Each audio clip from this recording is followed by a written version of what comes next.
Do you really know? Or you talk what you know? Do you believe? Or do you know?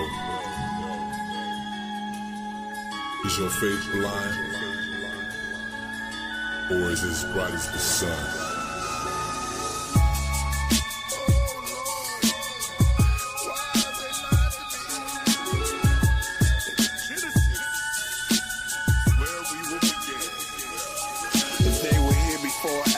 Descendants of Ahnk took on mortal fashion, built themselves statues in the image of themselves to worship themselves, built towers to themselves to remind them when they fell. They came from a station in space, an angelical race, giant in stature, helmet and cape that they wore.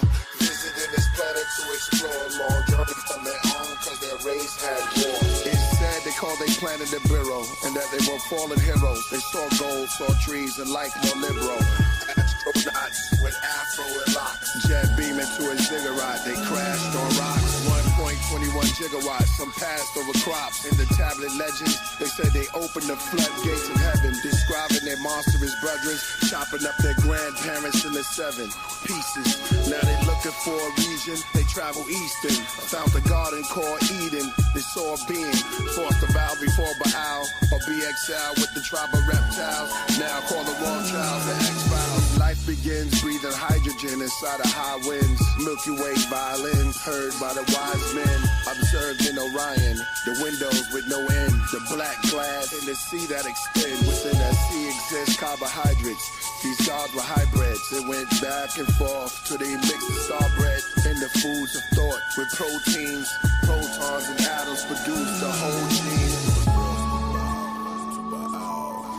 From infinity to density, the matter, to atom to cell, to organisms, the metamorphosis, the waters of the living, to bodies back to carbon.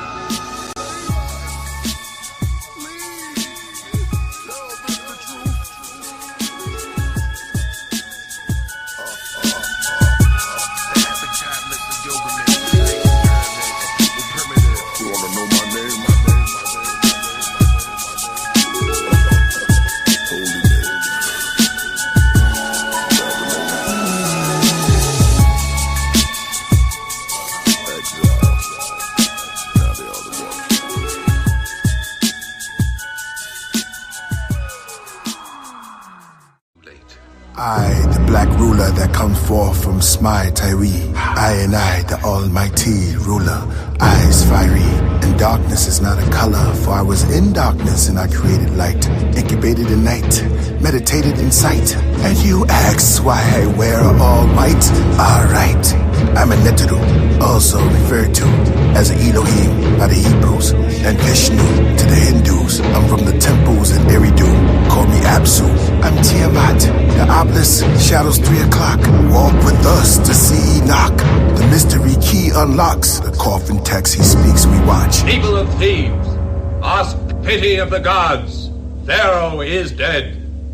Not quite, open his tomb. All praise to Amun, and the sun which is Ra. Later combine, Amun-Ra, sun, moon, and star. Your Moses knows us. Before we toyed with the cobras, we showed them our culture. The same goes for Joseph.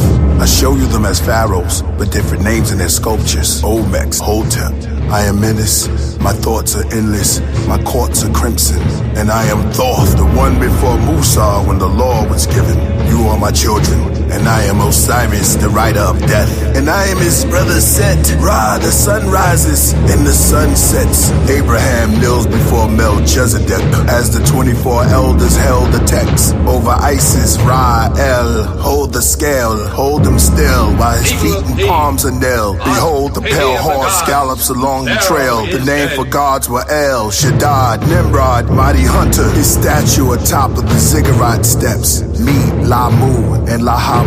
Then Anshar, then Kishar, and their offsprings was Antu, Kai, and Anu. From Chaldeans, the owl is seen during night upon the Nile. A child is floating down, streaming. But you have penalized angels and crowned demons. Come, meet Queen Hatshepsut. We are winged celestials, extraterrestrial. beings seen by the Eskimos. We were here in a prehistoric Mexico. No, we're not skeletal, and no, they were never an embryo.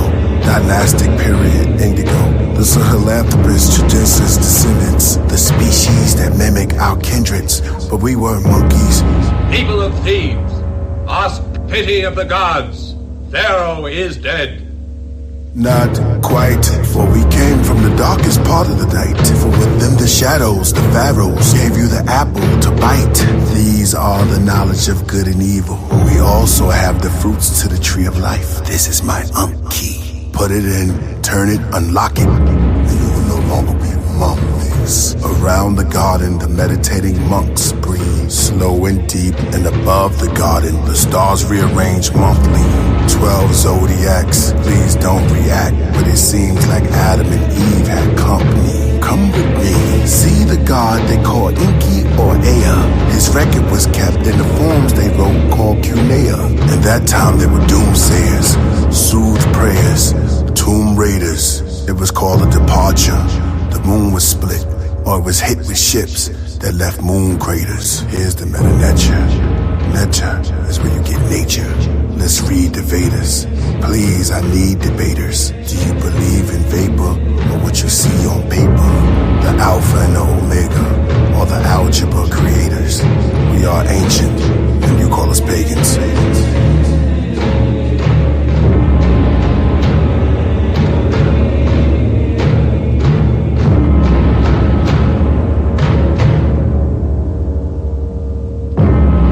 People of Thebes, ask pity of the gods. Pharaoh is dead.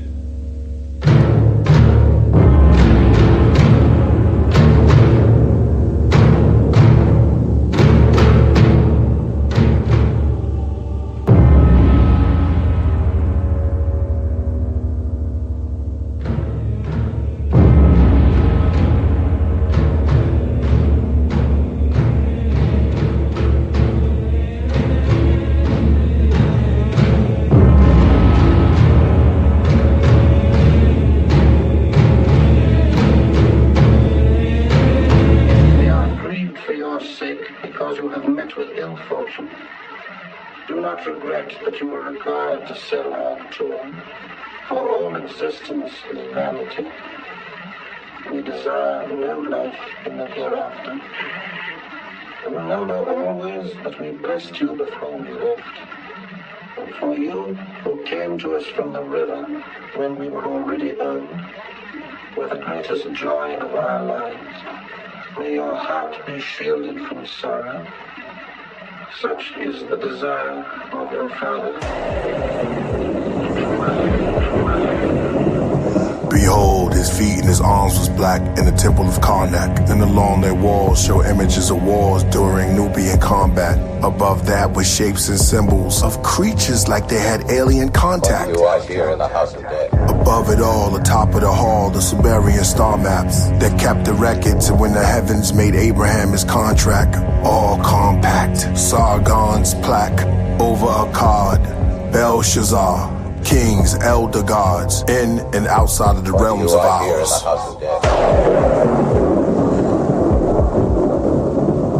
Images of Thutmose III and King Tut close to birds. Do not touch or disturb the Egyptian magician's words. His arm brushed, his vision blurred, his wisdom slurred. What do you watch here in the house of death? Nin Gazeta, attend to the cedar, make them believe us. Where is thy brother, Abel? Am I my brother's keeper? Who are the other speakers? Those from the upper ethers.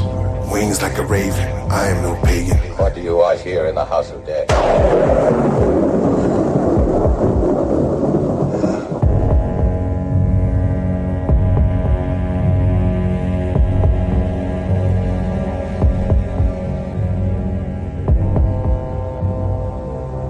What do you watch here in the house of death? I brought you the bodies of a man and a woman to be preserved by your art, so that they may enjoy eternal life.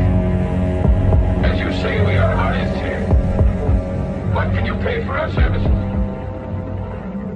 I have nothing. Nothing? Throw this carrion in the river. Wait. I'm willing to work here, to pay for the embalming, for as long as you say I must. Work here? Only condemned criminals. But the accursed of the gods seek work in the house of death. There is no man here who is not better than I am. Put him to work. But this I didn't learn until it was too late. I, the black ruler that comes forth from... You want to talk to God? God never sleeps. Now what came first? The chicken or the egg? Armageddon. The llama leg on my head. Hand in your direction. The riddle was the answer to the question. Born of the flesh. What is inside my mother's womb? Doomed to return to the tomb. Or was it from the dead I was raised? All too soon to pay on Judgment Day. Is this beginning or the ending? Died sinning, still winning, still grinning, descending, verdict still pending, born pretending, 300 billion men, women, and children. Deja vu, could be I'm dreaming, but we all ask for divine reason while still breathing and until leaving. Who, what, when, where, how? But most of all, why? Do we live just to die? The book was written way before the apple got bitten. There is no God but me. Mathematically in division, my decision was all inventions. I need not mention infinite dimensions, but the human mind's flaw was limited comprehension. Intelligentsia, gorilla family.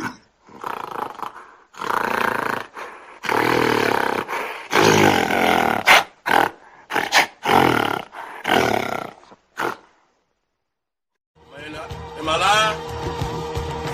I'm live, goddammit. I'm black, baby. I'm black. Let me check my chat. Make sure everybody in the motherfucking hot. Looks like we on, baby. Yeah. Make sure everybody in the motherfucking. Alright, we on. See some motherfuckers start popping up in my chat. You know we move in the groove. I wait on you. I know y'all gonna be there. That's right. That's right. I'm gonna just sit back and chill. Tie my shit up. I let y'all come on in, y'all. Let y'all come on in. In the meantime. Woo! Don't look too long. You know, I don't want y'all motherfuckers to become dizzy and fucking fall out there, bust your motherfucking head on something, nigga. Yeah, baby. We doing it big tonight, baby. I want all my family to come in. Y'all know how we do. Come on in, children. Come to the light. Come to the light. Come your ass on in. You been sitting out there in dark. See a king drink out of this. This my little cup. You see what I'm saying? See how I grab that motherfucker? I grab that motherfucker like one of them little baby McDonald's cups. Where you at?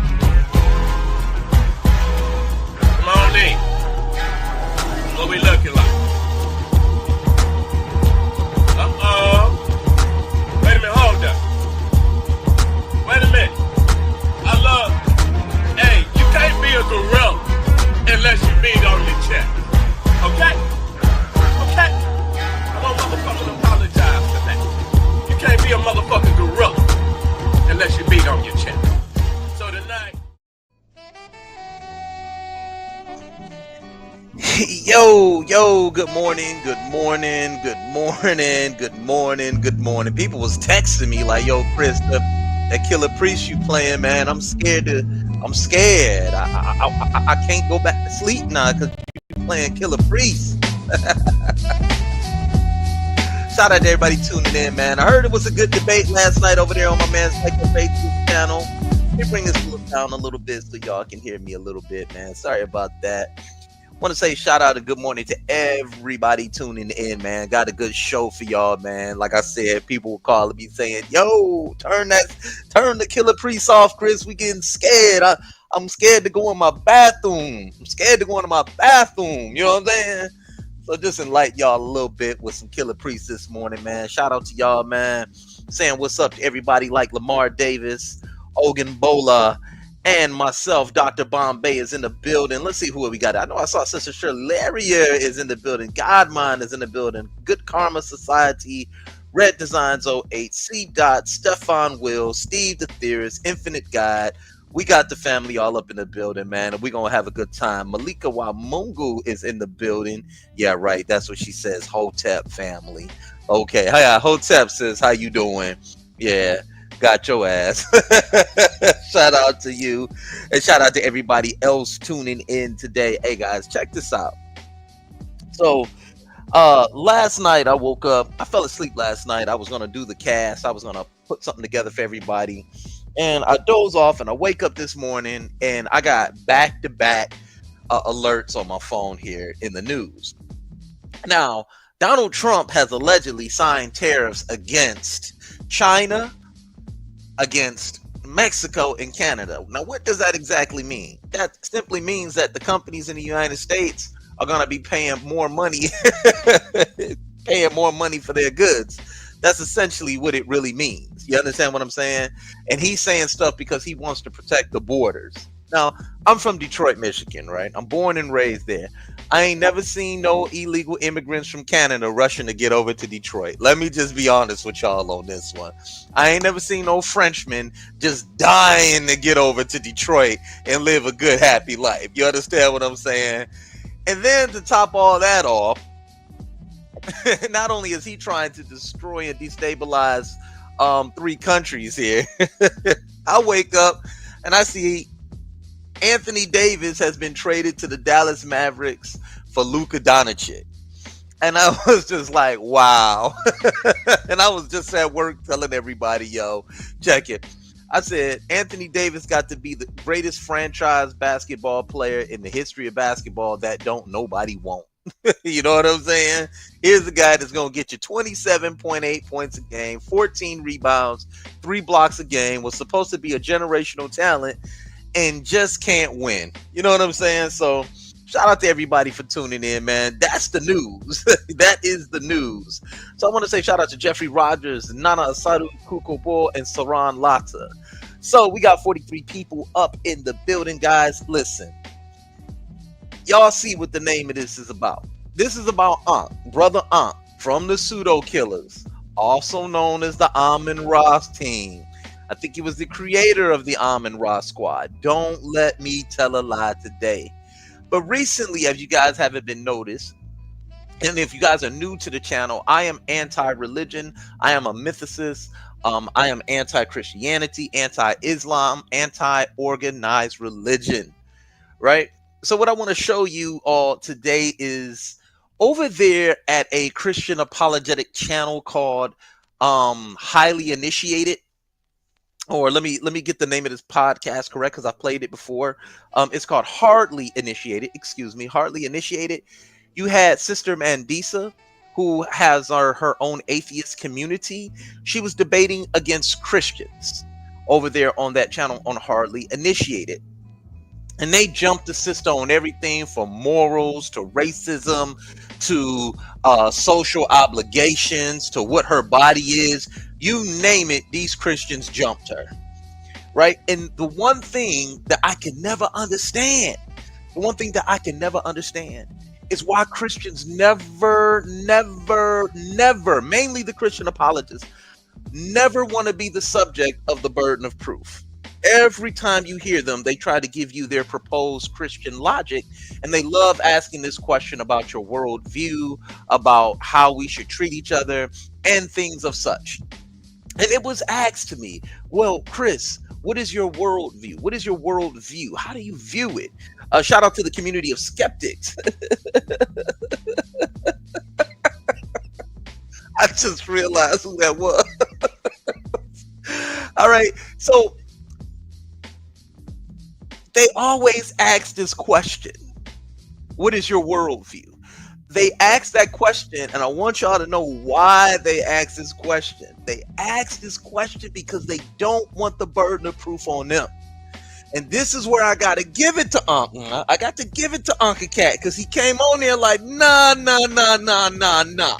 Y'all ain't going to do this. Y'all not going to sit up there and pull a rope-a-dope on the sister and make it look like she don't know what she talking about, and like God gave man some law, right? But couldn't even preserve his own text, right? And he came up there and he really put the boot to him.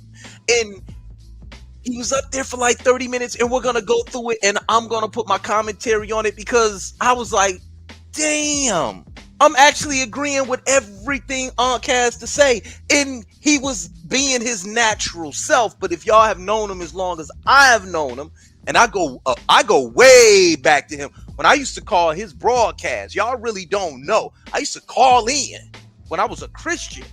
I said, this was the old Ahnk.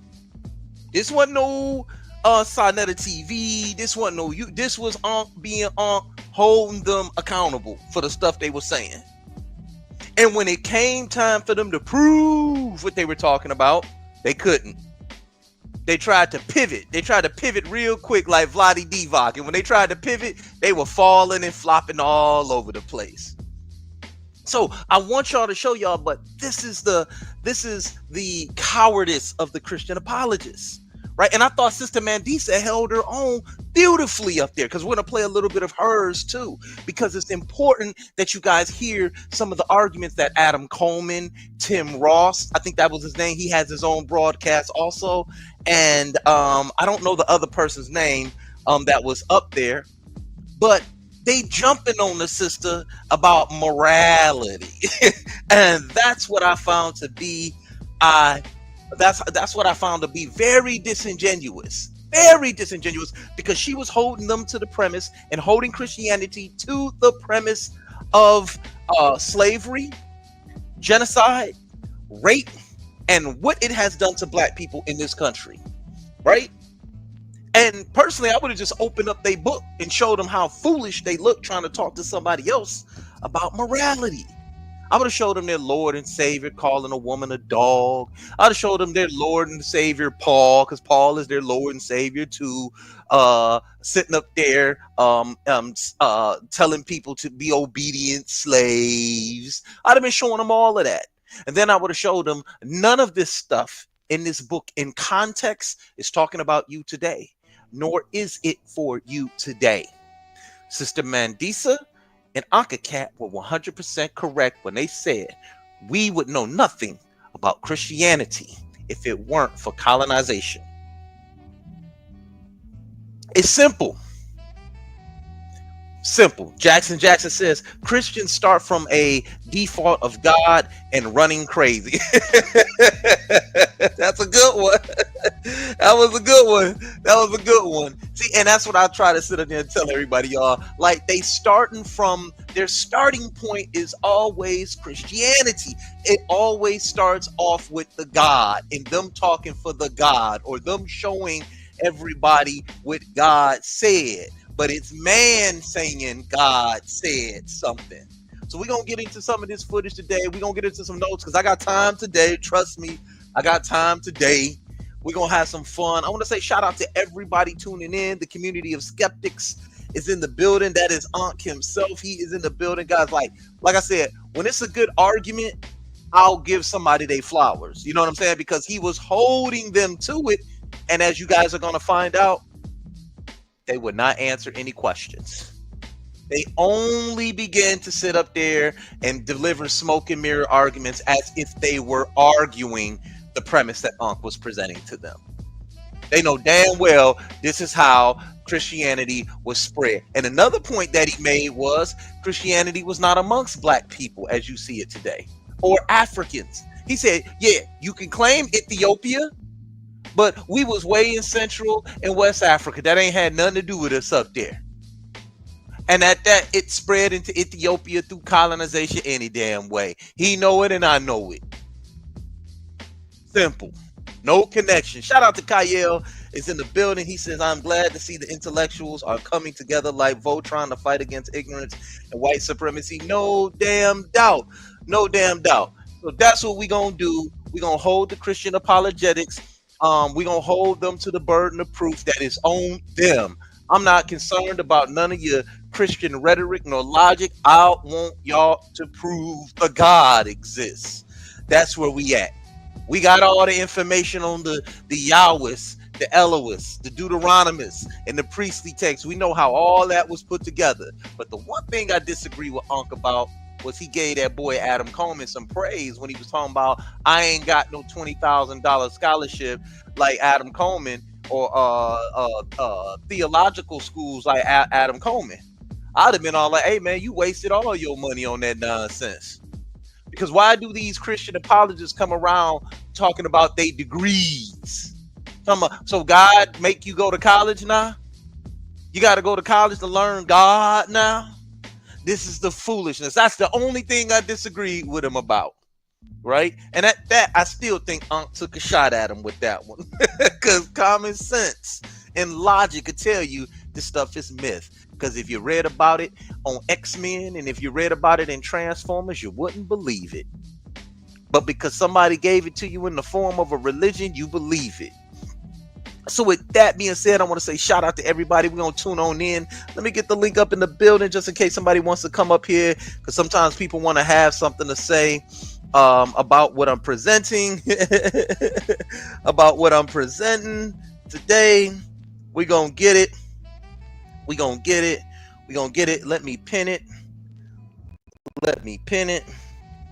Whole damn world then went crazy overnight. And Christian apologists still calling on their God to do something about it. And he still ain't done nothing about it, family. I can't wait to show y'all this foolishness right here. I can't wait to show y'all this foolishness. I'm actually excited about today's show because I want to talk about Suetonius. That's the other Christian's other Lord and Savior. And I want to talk about Josephus. That's the Christian's other Lord and Savior. And I want people to get involved in this. And I want the Christians and the Hebrews, y'all, the Hebrews. I want y'all to come up and I want y'all to debate. I want y'all to debate today. I'm going to give y'all the panel. All right, prove David, Solomon, whatever you want. The link is in the chat. You ain't got to try and come on after the show end to say I came up there and you ended the show. Nope, the link is pinned. So with that being said, let's get this. We're gonna start this video. Y'all ain't gonna believe this. Oh man, let's get this up. This is from the Hardly Initiated podcast. This is free use, and this is used for the benefit of education, and this is being brought to you by Common Sense. That's what this show is being brought to you today. You should try it on today. It's free. Common Sense. You can't purchase it at your local store. This episode of Morning Coffee is being brought to you today by Common Sense. And what we're going to see is 1, 2, 3 individuals up there that don't use logic and scientific understanding, or scientific reasoning. All right. That's what we got going on. So family, we are live and direct. I'm going to bring this media down a little bit. I'm going to turn this media off for a little bit. We're going to let this go for a little bit. And then I'm going to slide it over there to Ahnk before he came on swinging his sword, right? Damn. Christianity got us messed up. Once again, this is brought to you by Common Sense. All right. You can purchase it at your brain for free. All you got to do is open up your eyes, listen, and do some studying. All right. Common Sense. It's free. Try it on. As human beings. And then, like I said, anything in excess can absolutely be problematic. So, but yes, I do think that I don't think that like banning porn is going to help anybody. Now, if someone. So as y'all can see, she got books. This brother Tim Ross right here, he got books. Mandisa got books. I want you guys to see what she has behind her. The Black Non-Believers, empowering the Black and non-religious in community and racial justice. All right, because God ain't gonna come fight for you. Once again, this is being brought to you by Common Sense. All right, now everybody got books, so we ain't got to argue about that. The Hardly Initiated podcast, they got books too. Like my mama said, everybody got book sense, but people ain't got enough common sense. Try it on. It's free. Let's go. One decides that they don't want to watch porn, especially if they are of a consenting age, then that's fine. We certainly, as human beings, have the opportunity to do that, but I do think, though, that I don't think that it's all. I think in a lot of instances, it can help relationships, because again, so many of us are taught that, or we've been conditioned to think that it should just be man and woman, and it's certain types of positions, certain types of sex are that's what's supposed to be normal. And I don't think that is the case. I do think that in some instances, and remember, like, if you even look at the adult film industry, it is and can be one of the safest, because they are helping to provide people with assistance with that repression that is informed by, that can be informed by religious beliefs. So that is probably a whole other topic. So just to confirm, it is, but pretty much. Todd, just let me say this. Okay, so at this point of the broadcast, what the Christians did was, is they were ganging up on her based on her moral concepts, and they were asking her a bunch of different questions, but mainly about the ban on porn. Or they're trying to stop porn, and she began to address that. Now, the reason why they're doing that is because the Christians feel like they have the best moral compass they have a better moral compass than she does. And what she's saying is, I don't think that porn is the problem here. She's trying to address religion in a bigger scope. And what they were trying to do was pigeonhole her into making logical arguments about things they feel poison society, right? But they were never addressing the fact that Christianity has poisoned society as a whole with their social structures and the way they have schemed against indigenous people. That was her entire stance, and they never addressed that, but instead begin to delineate to what her moral compass is and what it's based on. After she explains to them that what her moral compass is based on, they begin to ask her questions pertaining to certain things being passed. And they're very slick with that. What they'll do is say, no, I don't agree with porn. Right? Who cares about porn, right? I don't care anything about porn. If somebody wants to watch it, they're adults, they can watch it, right? But they'll say, well, now you're not being morally applicable. You're not a moral person because children can get a hold of it. Well, children can get a hold of a lot of things, right? The Bible says that you can bash babies' heads on bricks and praise God for it at the same time. I've showed people that. And this is how they begin to somewhat attack her before Ahnk shows up. So let's get it. In terms of the porn industry being the safest, if the porn industry was the safest, they wouldn't have to routinely check their actors and actresses every 60. That's every 30 days. I mean, I understand that's a responsible thing to do. It is a responsible thing to do, but it also lets you know that it's not safe, or else you wouldn't have to check that many times. I would disagree with that, but that is because they are having sex, and porn is not just simply about STIs. It's also about our bodies as women. There are other things about our bodies that we don't necessarily contract simply through sexual intercourse. So it's all, we can have, now I'm not an expert, but these are the types of conversations that we should be having in our community.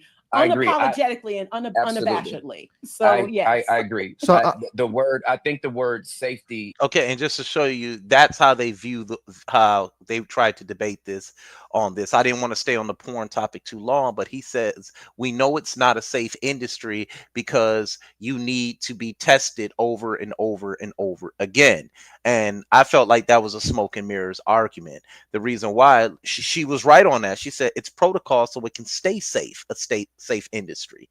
And when somebody catches an STI or an STD or HIV in the porn industry, they shut it down until they find the person they have it, and then they go test that person and all the partners that she or he has done scenes with.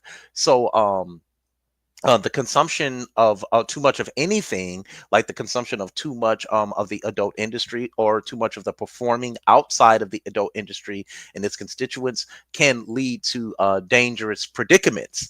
But what they're just trying to do is they're just trying to alienate anything they deem as immoral, such as porn, right? But they don't want to make mention that the Levites had temple prostitutes that they would go in there and have sex with. You know what I'm saying? And this is all that they'll try to say, oh, that's in the Old Testament. No, but you read from the Christian document called the Bible.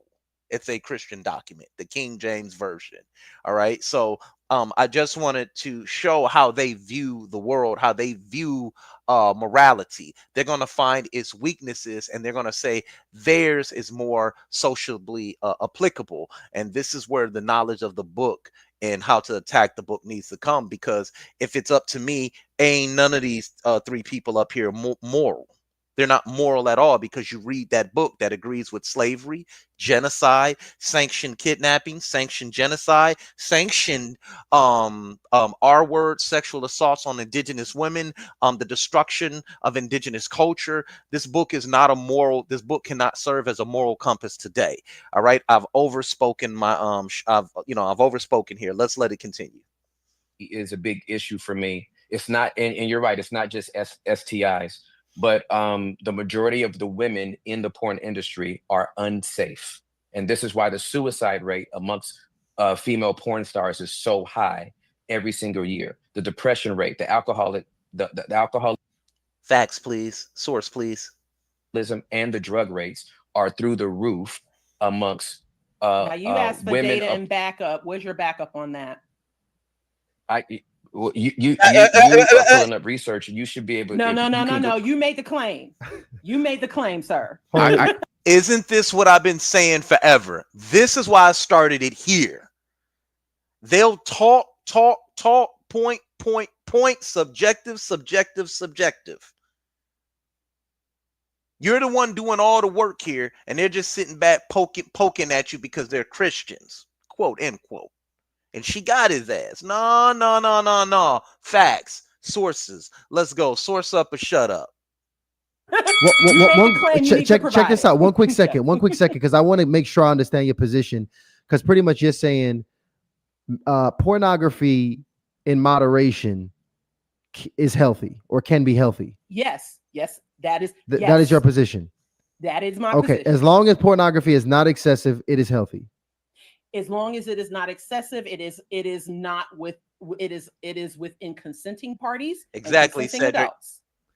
Because if there are children who are involved, and I'm not saying that the industry has not been guilty of that, but as long as it is within consenting parties and consenting beings, then yes, it absolutely can be healthy. Now some oppression is going down in the porn industry. It's interesting because we actually just had Pastor Danny coming here, Daniel McCord, who's actually has an incredible testimony where she was in the porn industry, which is an incredible episode. Everybody go check that out. She gave a testimony of being in the porn industry, which is, her story and the detail of her experience in the porn industry was really it's detailed and quite tragic. But what I would say is, before I give any more feedback, I do want to hear the thoughts, because really this all stemmed from us talking about sexual liberation. And obviously pornography was just a leg under the conversation of sexual liberation and whether or not that is right or wrong.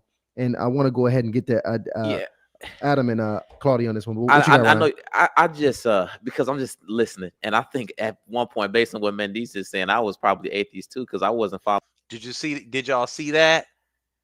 They cut right in when she demanded he source up. So Jesus ain't doing no saving right here. These two gentlemen are. They cut right in. Pew, dun, dun, dun, dun. Okay, hold on. So are you saying what they did was a classic bait and switch, put it back on her? When Tim Ross, who people are telling me, chiming in and telling me that he's a homosexual pastor. I don't want to get into all of that. I just want to deal with the argumentation. But if he is, then he's a complete hypocrite. Okay, he's a complete hypocrite, and he shouldn't be questioning anybody on any sexual preferences or sexual practices that they like to do, because your Bible disowns that. It abhors it. Following no rules, because that's what it seems like. It seems like Oh my being an God. atheist is just having no Why do rules y'all think that for it is how not about- you live See, your that's life. the problem that we're Well, having here. Mandisa, we're trying to You're figure it out trying because you're trying to define us as just simply breaking rules, and we're giving you, I am giving you the definition of what an atheist is, as well as the guidelines that we do follow. It is not simply about what are the not guidelines, following Mandisa? rules. Mandisa, what are the guidelines? An atheist does not describe to any belief in God, spirits, or supernatural beings. Now, as far as our other identities, like I said, I am a humanist. I think that we should be doing good for the world and without belief in a God. Now, are there Okay, this is an easy answer, and I want you guys to learn this. They're saying an atheist has no guidelines. Yes, we do. The human experience. All right, I fall under something called Black intelligentsia. We teach Black existentialism, which means that we will dictate the destiny of our own people. How do we, what they're looking for is laws, right? They want to know what's good and what's bad. The human experience dictates that. Why? We know murder is bad. We know stealing from someone is bad. We know those things are bad, right? We know slavery is bad, and things that we see that aren't working for us as a collective, we can correct. See, but their Bible cannot correct any of it. Jesus did not come to correct any of the laws. As a matter of fact, Jesus was hung and killed because he disobeyed the laws of his God.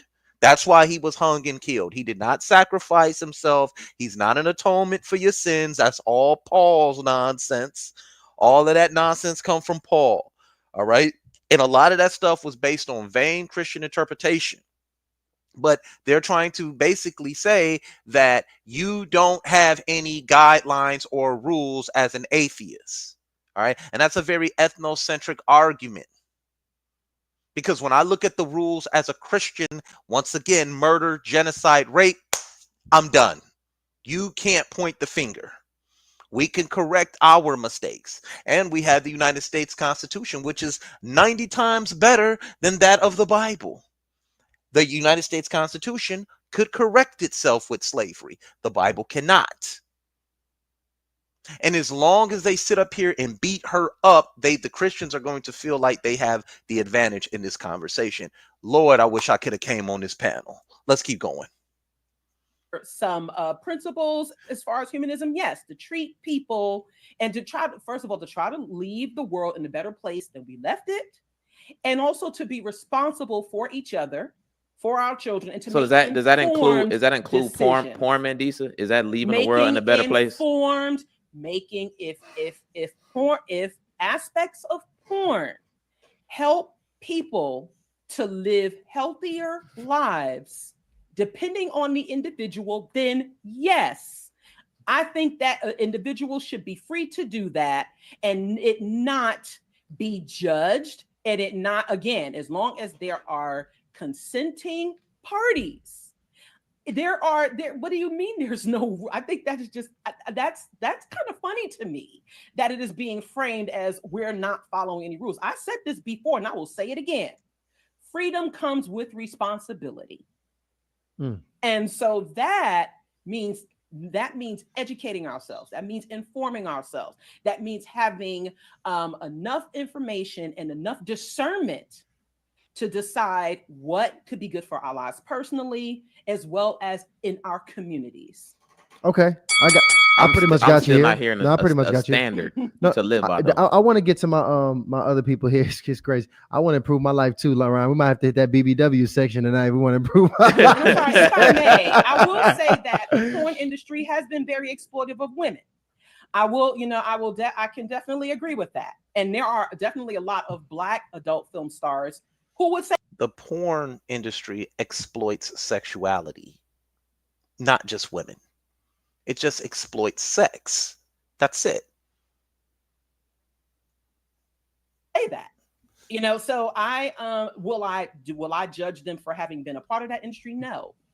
But and I don't judge anyone for doing that. But yes, just like and this is what I said also about societal stigma and things going beyond religion, because we are dealing with a number of systemic factors that have been exploitive of Black folks, have been exploitive of women and people in general. So I just wanted to say that as well. Understood.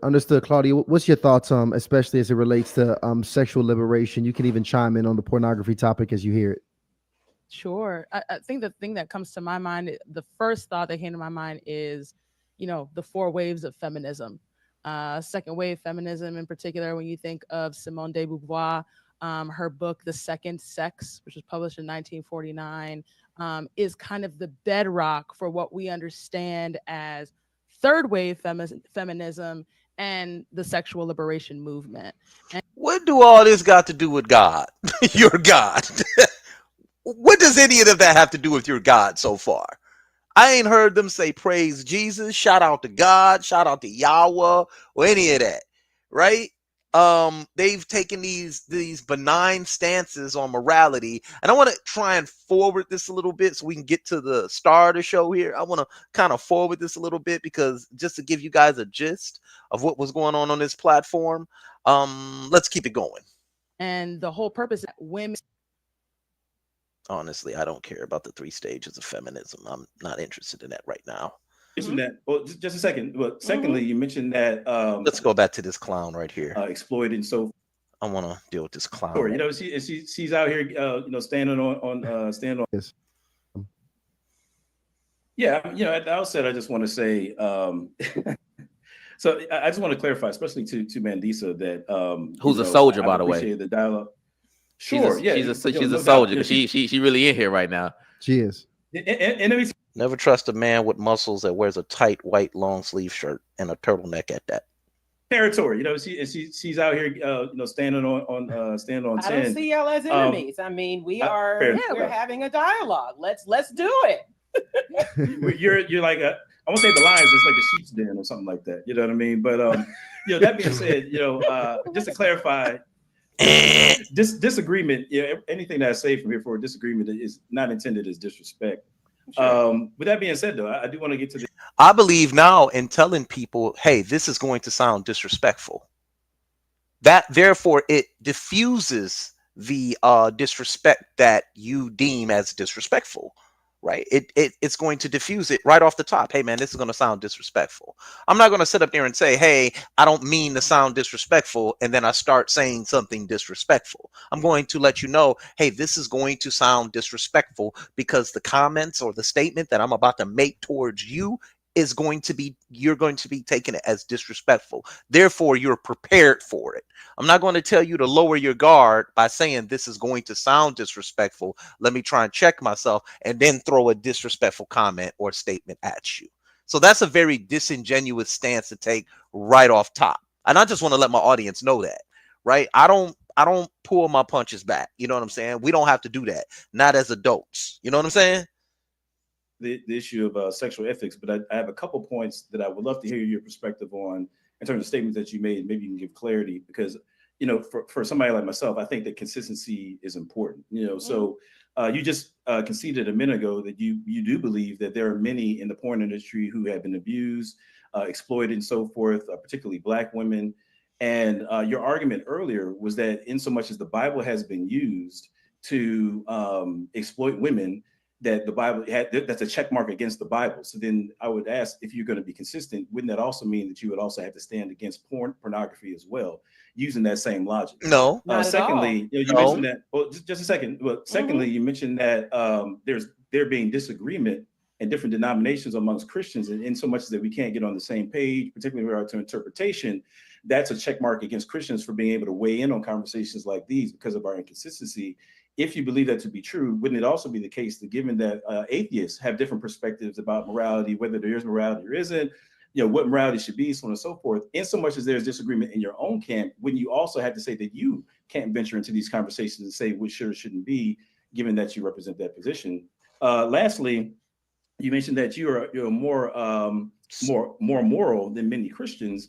And what I would say is, particularly when it comes to pornography, we're calling sexual liberation and so forth. You mentioned that your bar, if I understand correctly, please correct me if I'm wrong, was this matter of consent. You know, if you have consenting people, you know, then, you know, everything is all good. It's the green light. When it comes to the Christian perspective, that consent is actually not just enough. There has to be consent plus commitment, as in lifelong commitment in marriage. And so it seems like consent would be a lower standard moral bar than commitment. And so at least with respect to sexual liberation, it seems like you would actually have a lower standard than the biblical, what the Bible prescribes in terms of consent plus lifetime commitment. Now, concerning the issue of Christian liberation, sexual liberation. Okay, so he's throwing a lot at her, right? He's just throwing a lot of bullshit at her. We got to be honest. It's just a lot of bullshit he throwing up. Mumbo jumbo. We have to ask the question: is liberation from what? You know, if we're talking about liberation from just kind of cultural standards and maybe just certain traditions, then, you know, we'd have to talk about specifically what tradition, you know, we want to pinpoint. I would say that when it comes to liberation, what we don't want to do is liberate from what God prescribes for humanity. You know, in the same way that I believe that morality is just like gravity is a physical law. I would argue that there are moral laws as well. And in the same way that if you get rid of gravity and find yourself unanchored, untethered to this globe, you're going to end up dead because you'll be floating off into space, suffocating. Likewise, if you untether, morally speaking, from reality, ultimately God being the ultimate reality, then that's harmful. And so where I would diverge from, respectfully, Brother Ross and Sister Claudia, I don't believe that moral rules are just for Christians, you know, and the rules that Christians subscribe to. Let me be more specific. That the rules that those who bow their knee to Christ as Lord, those rules only apply to Christians. I believe what the Bible describes is that there is a moral reality. And in the same way that 2 + 2 = 4 as a mathematical reality, there are moral truths that are universal, whether you bow your knee to Jesus or not. And so that being the case, I would say that it's not just about what we're being liberated from, but also what we're being liberated for. Let's keep it real.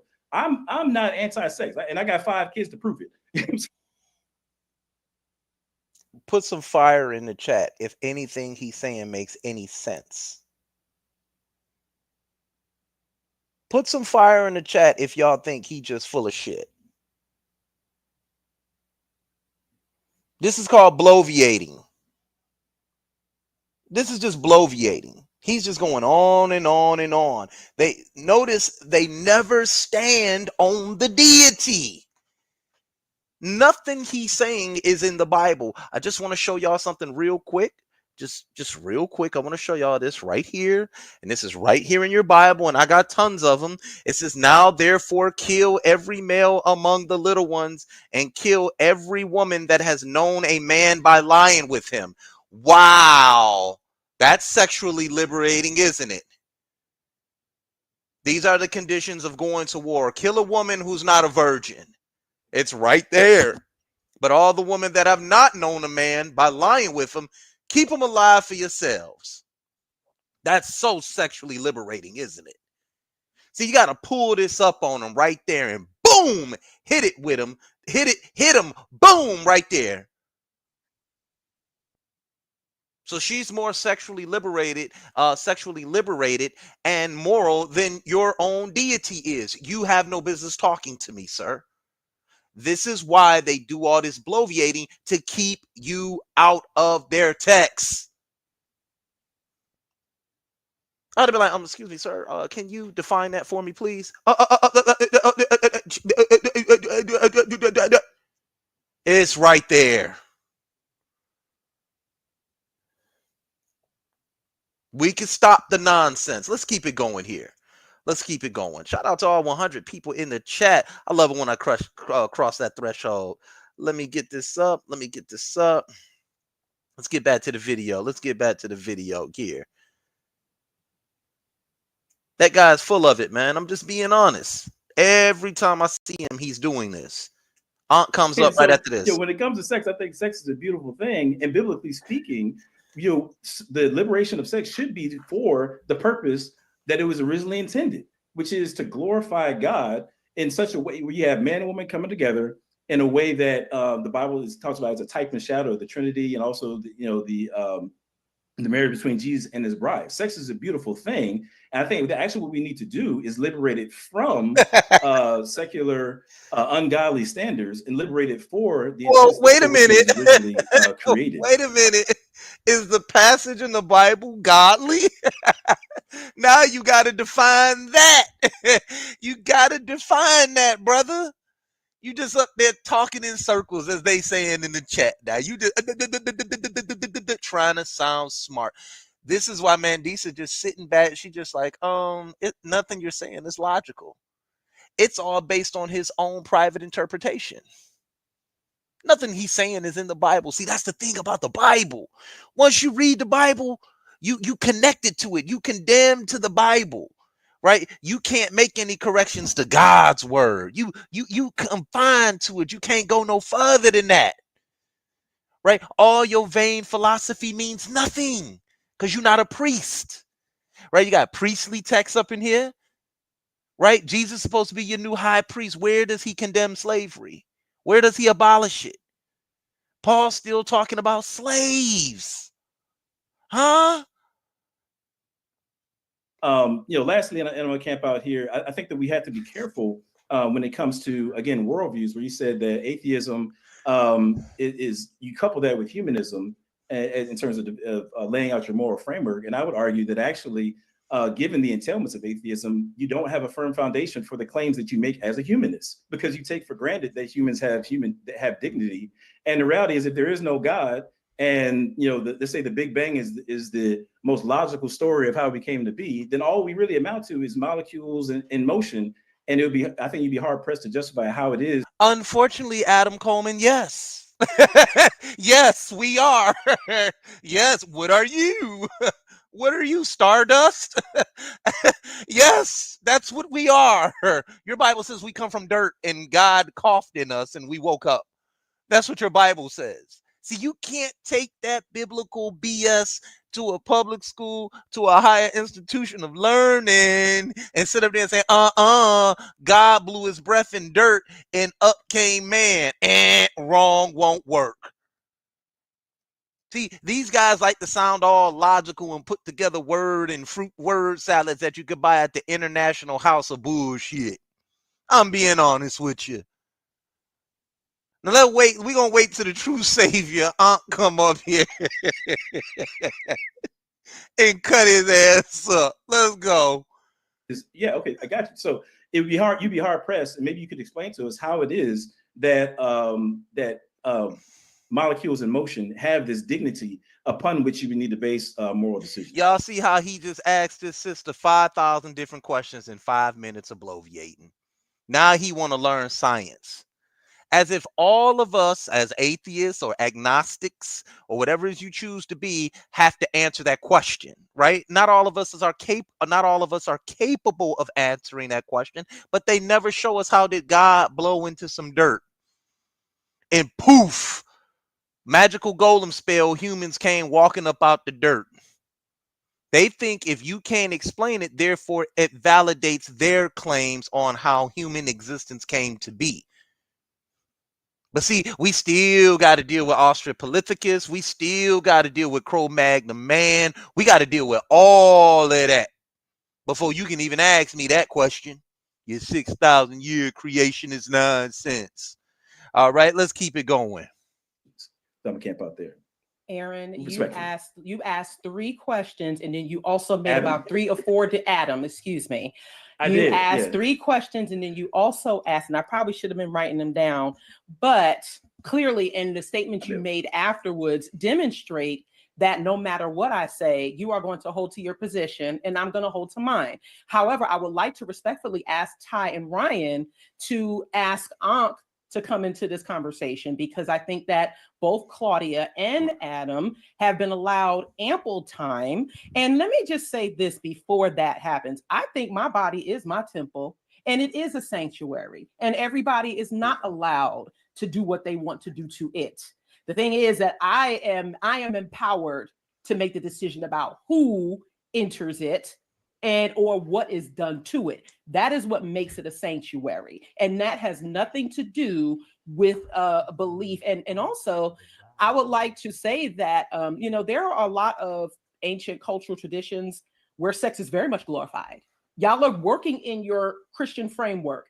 That is understandable. But again, is at my position as an atheist understands that there are other cultures where sex is beautiful, sex with more than one person is beautiful, sex with more than one person at one time can be beautiful.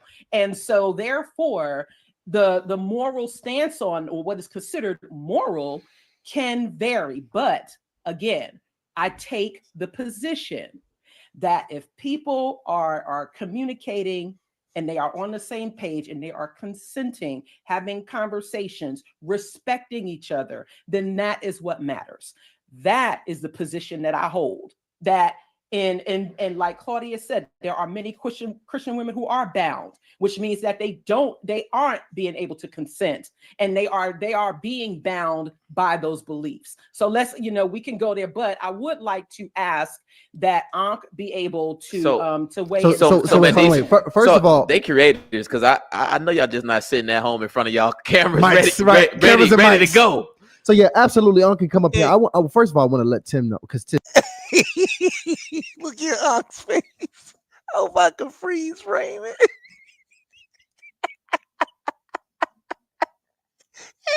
Yo, this lets me know he was watching it in anticipation and jumping up on this platform. You know how y'all be looking at something like, damn, they wrong, and you just can't wait to get up there. It used to be like that back in the day on Sonetta. You just couldn't wait to get up there and crush somebody real quick. I couldn't wait to get up there and prove a Chief X wrong, or a Kyle wrong, or even Ahnk or Garfield with that. Yeah, I couldn't wait, and you just be like, ooh, I'm going to get him. Ooh, let me get up there. I'm going to get him. And that's the look on his face. That's why I think this was hilarious. Let's go. Ready to go. So yeah, absolutely, Ahnk can come up here. First of all, I want to let Tim know, because Tim, this is turning into something completely different. Tim got a morning show in the morning, and we kind of rocking out tonight. So Tim, this is a live show. At any point, you can say, "Yo, fellas, I gotta go ahead and take my behind," because it literally has become Christians and atheists. No, yeah. We this is pluralizing. It's pluralizing really quickly. So Tim, how you feeling right now, Tim? Yes, so I will say that I will bow out here. All this talk about sex has made me want to have some, and should my wife still be awake, I have a window that I don't. Okay, so if anybody that wanted to know if he was a homosexual or not, he's not. He's saying that he wants to go be with his wife. I don't want to see close too rapidly. I believe that this discussion is in very good hands. The intellectual rigor of my other two siblings in Christ, I know can take it from here. Mandisa, I want to tell you that I love you, and I appreciate you holding space to hear all of this, because you have definitely been outnumbered. Absolutely. I'm being jumped, but you know what? I'm good. We're not trying to jump you, sis. Hopefully you haven't felt jumped. Right. Hopefully you haven't felt jumped, but I do appreciate you giving me personally a context and a framework for the many nons, as you so affectionately call them, that are in our community, that may feel that they have not been fully seen, fully heard, fully known, so that they can be fully loved, even if they're not fully agreed with. Yeah. And so I feel equipped now to go back and do some more research and do some more studies, so that I can love you and others and be able to have more conversations like this. So thank you so much. Yeah, thank you. It was a pleasure. So I really enjoyed the conversation with you. Sure. Much love to you, Pastor Tim. And thank you, Tim, for just sharing time with us, man, being flexible, Tim, because this surprised me just as much as it surprised you. Okay. Absolutely. Hey, I don't know who Ahnk is, but Ahnk, hey, I'm leaving as you're coming. I just want you to know I love you, brother, even though I won't be on. Hey, I got your back. Tune back into the show. You might not say the same. And by the way, just for context, now I don't want to hear no more when I come after you again because you done said some bullshit. I can't insult you intellectually because I just caught you doing it there. All right, just a little sidebar. Let's keep going. Takes my brother's name here that I see is Ahnk, the God Killer. So I already see what type of time Ahnk is standing on here. Demon so time. I want to. Okay. She called in for backup. Yeah, put your boxing gloves on. Actually, I didn't. Ahnk came on. He came on. But yes, I would like for him to speak. Yes. Okay. Okay. Y'all have a great night. No, later, Tim. Okay. Hey, he got right on up out of there. All Right I just on love in everybody. time. Quick, Lono, get us back to the right scene. Yeah, get us back. get us back these to the beautiful fore. people. We can see them loud and clear. So I want to get some context here. You said you called in Ahnk. You said bring Ahnk up on here. Ahnk, I want to get a good idea of your stance. Are you also an atheist? Yes, I am. I've been on your show before. Yep, I remember that. So y'all kind of, I had some people reach out to y'all. Right now, I'm the stepchild. Y'all figure me out real fast. It's all good. How you doing, Mr. Coleman? The whole crew is definitely reading your book. We got your work, and you talk a lot of talk. We hear you, and we definitely want to have these conversations. Let you know we reading your book. The whole crew got your book.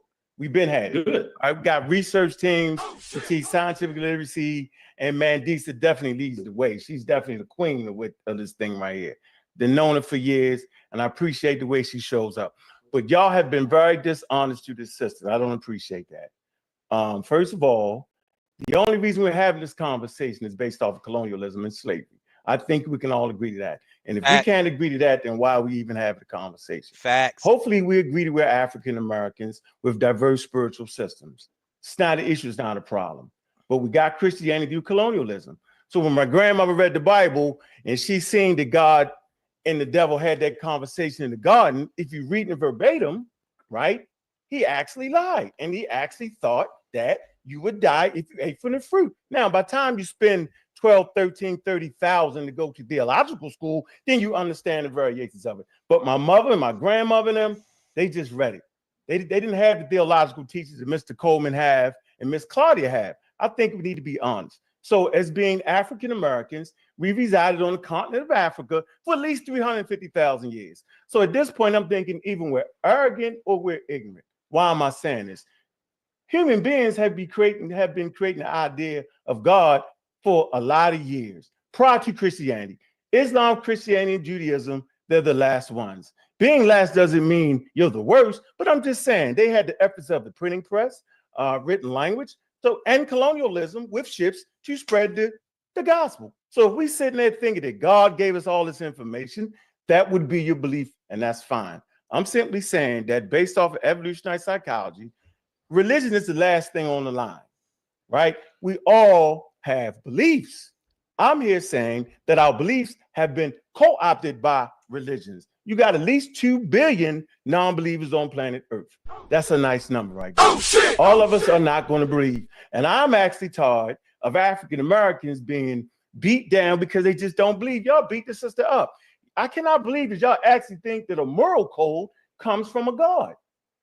Y'all can't believe that, because if you did believe that, you would at least say that the Africans had a moral code with their God. Their God gave them a moral code, right? If you believe that, right? So you can't say that Jesus Christ and the Christians, which is a European thing, because what's up with the finger thing? Their God gave them a moral code, right? If you believe that, right? So you can't say that Jesus Christ and the Christians, which is a European thing, because we study the works of Bauer and them.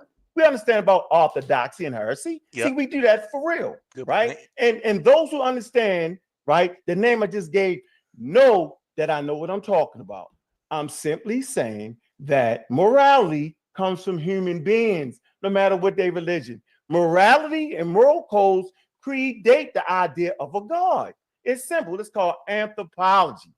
Now, Miss Claudia, you got a lot of books. I got a lot of books. Everybody got a lot of books. That's easy to figure out what you have as a belief. But don't downgrade the sister when she says she had a morality code. She does, right? And she says her body is sacred. And it doesn't have to be in a religious way. As a matter of fact, there's no scholarly consensus on just what a religion is.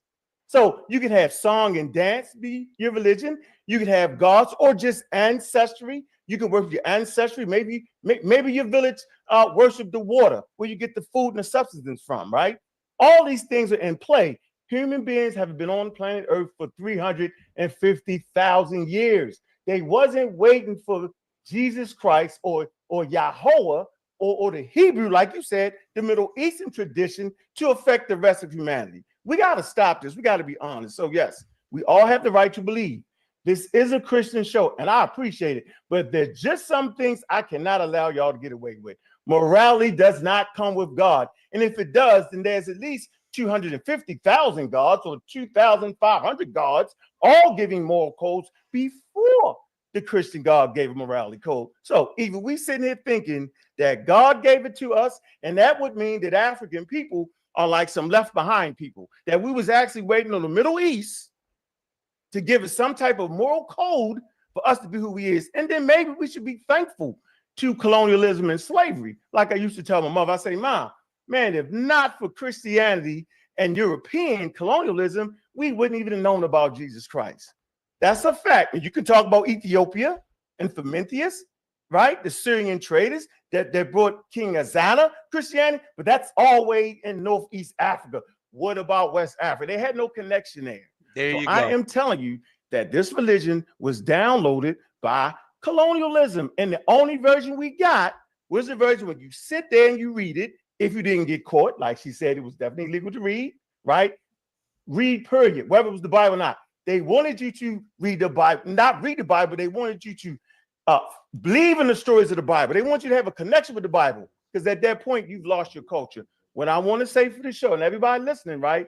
I think there has been a gross mischaracterization of what religion is.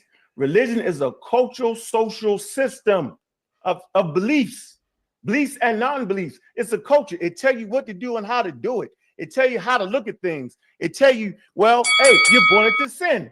Hold on. African people. Check it out. Check it out. I'll finish this point and I'm going to shut up. Listen, you're only born into sin when colonialism came and told you that. African people, Native American tribes, that wasn't their thing to say he was born into sin.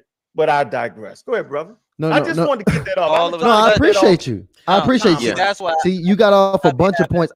That's where I be having a problem at on this platform. Whenever somebody come up there and start talking too many facts, all of a sudden they want to ring bells and sound off whistles and stuff. But when the Christian get to talking, he can sit up there. This mainly this gentleman right here can come up and ramble off and gish gallop all day long and throw 1,000 different points at you to keep people asleep, waiting on a man named Jesus to return. I don't want you to get off too much so we can actually address some of these, because you probably brought. Notice he didn't say all that when he was gish galloping on this sister right here. Ahnk is actually being very clear. His argument is very focused. As a matter of fact, he never asked a question. He made a statement, and it was very enthusiastic. And it's hurting them right now, because you're going to see the tomfoolery get ready to start, because they want answers, but they never give answers themselves. They're going to ask questions, but they never answer a question themselves. This is the hypocrisy of Christianity. Because see, honestly, when you're hearing Ahnk talking, he's attacking how the doctrine was came to be in all these other areas of the world. Even the Hebrews, they colonized everybody. You know, the only claim they have to that land over there is some fake false promise written in a mythological story called Abraham and Yahweh. Yahweh made some fake false promise to a mythological character named Abraham that nobody can prove. And war's been going on over there ever since. Think about that. Is it logical to believe in this text? Because see, that's the elephant in the room. As adults, scientifically understanding how the world came to be, he doesn't even want to admit We're molecules. He'll rather listen to the story of the talking snake, talking donkeys, men having breath blown into some dirt, and poof, there's a man. Scary. Let's keep it going. Brought up about even 5 to 6, maybe 7 points we could address. I'm gonna pick one of them to guide the conversation here, but go ahead, Ryan. Well, but just real quick, let me read the super chats before you pick one. Shout out to Mr. Phil Fox, says thank you for getting Adam on. Shout out to you, Mr. Phil Fox, for sending out the call to get the bat signal to get Adam on. Shout out to Cheryl Pope for sending over that super chat. Shout out to Lena and Aaron for sending over the super chat as well. But anything over $10 is what we're reading for tonight, guys. And really, that's every night. So just in case you know for the future. Shout out to Slave for Christ for sending over 2 super chats. We're gonna hold those, Slave for Christ, because those are gonna change the conversation a bit. And also, Slave for Christ. Do you just want to read them and get them out now? Okay, cool. Yeah, let's read them. Question, Mandisa, in your household, who would you say more disciples your kids in sex education, morality, and or relationship between a husband and wife roles? Yourself or your husband? Or listen to what the Christians want to talk about. And this is why I always say Christians speak as if they are the authority on morality. And they're questioning Mandisa. But when we question them about the potential disasters that this text has caused as it proliferated throughout indigenous regions of the planet, and what happened to the indigenous cultures, how Christianity destroys indigenous cultures and implements a new ideology, very ethnocentric ideology upon the indigenous cultures. And when the indigenous cultures begin to fight back, new philosophies develop that they're barbarians or they're animals because they don't want to accept this God, or they don't want to accept what you're deeming as morally applicable on them. And that's always been the problem with Christianity, that it destroys, as when you bring any religion upon indigenous people. So let's just stop playing games with this here. All right. We don't have to believe it anymore. Let me keep it going. Or is it equal? I guess that's we'll come back to the answer to that. Shout out to Slave of Christ again. Question for Claudia. I believe you said you are a pastor. Yes, Claudia is a pastor, Slave of Christ. He says, could you share what are the qualifications of being a pastor other than being called by God? Good question. We'll come back to that one. Shout out to Winter's Lighthouse, says OG Sin was making a decision without God. Whether you believe in God or not, you can sin against him. An example, the king who desired Abraham's wife based on a lie. God intervened, prevented the king from sinning against him. And the last super chat that I'm going to read right now, shout out to Slave of Christ again, my favorite. Slave of Christ, please email us at info@HardlyInitiated or info@hardlyinlove.com just so we can reach out to you. I actually want to send you something. But he says, Ahnk is unfortunately the epitome of 2 Timothy chapter 3, verse 7, always learning and never able to come to the knowledge of the truth. And Psalm 14:1, the fool saying it. The fool says it in their heart, there is no God. Okay, there you have it. Appreciate you reading those, Ryan. Go ahead again. All super chats over $10. We read here. We can't take all questions because it literally changes the entire conversation, but we will read them here. Check it out, guys. I think you made a really great point. One of the points you drove home for majority of the statement that you were making just a few minutes ago, Ahnk, was that morality does not come from God. And I think that's a very powerful statement.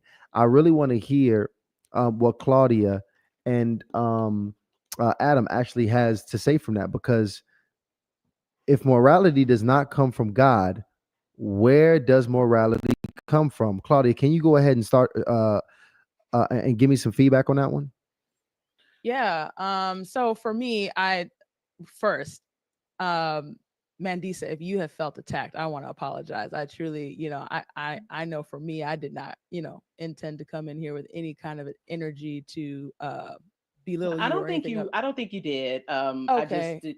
I do think that though the volume of Christians that were on here Sure. regarding like the quantity of Christians, and I do Sure. think that there was some clarification that should have been made, like with some of your words, but yeah, okay, we're good. And I think when Ryan pressed this button right here,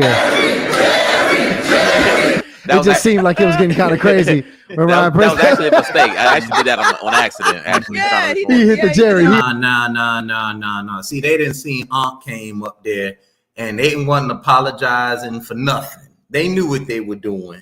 But see, now they see somebody up there with a name like the God Killer or whatever. You know what I'm saying? They know the gloves is off because they're like, oh man, he's swinging the wrong type of sword. We can't handle this mace he's swinging right now. He breaking swords and shields and everything with it. You know what I'm saying? And that's what they're afraid of right now. And this, I want y'all to pay attention to Ankh and this guy's exchange right here. And I want to show y'all where Christianity falters at. And I want you guys to pay attention to this sister right here. All right. Because now it's 2 on 2. All right. Now it's 2 on 2. All right. It's the scales are even now. We got a man and a sister and another man and a sister up there. And the scales are even. The weights are balanced, as we would say. Right. Right. It's even now. Ain't no extra person sitting up there throwing shots at one particular person, uneven in the scales. And this is where it all went left for the Christians. They was trying to find a way to get out of there, and y'all gonna hear it. Yeah, Jerry. Yeah, but I just wanted to come in and Ahnk said a lot, and so I just wanted to just kind of level the playing field. I think we're all having a really good conversation, and I've really appreciated a lot of the insights that Mandisa you've brought forth, and so I just want to make sure you're not feeling attacked in any way. To your question, Tyshawn, I actually don't fully disagree with the claim that morality can exist outside of Christianity. Where I struggle is I do believe in the origin of the world, the creation story, as documented in Genesis. And the conversation is over with right here. She believed in the origin of the world as it is documented in Genesis. The only part I disagree with Ahnk here, and he didn't address it because I don't think he had to, believe it or not. That's more of my lane. There are 4 other stories found in Sumeria that agree with the narrative found in Genesis. And there's no way logically that you can agree that the sun was created on the 4th day. It's impossible. It's illogical. Point to Sister Mandisa Thomas. Point to her, because she said it's not logical, and that's how she started her premise. And she says she does agree with the origin of the world as it is stated in Genesis. That makes absolutely no sense, and there's no reason she should have that many books behind her, because one of those books got to be telling her that is foolishness. Because now you're saying that you're using your belief to conquer common sense, and that's called cognitive dissonance. Silly. And so because of that, I do believe in the Judeo-Christian God, even though we all understand that in the Old Testament, anybody we talking about in there was not Christian, right? They weren't called Christian until they were in Antioch, which is during some time in the New Testament. So I do think that it is a very apt point that we really should kind of have conversation about where does morality come from.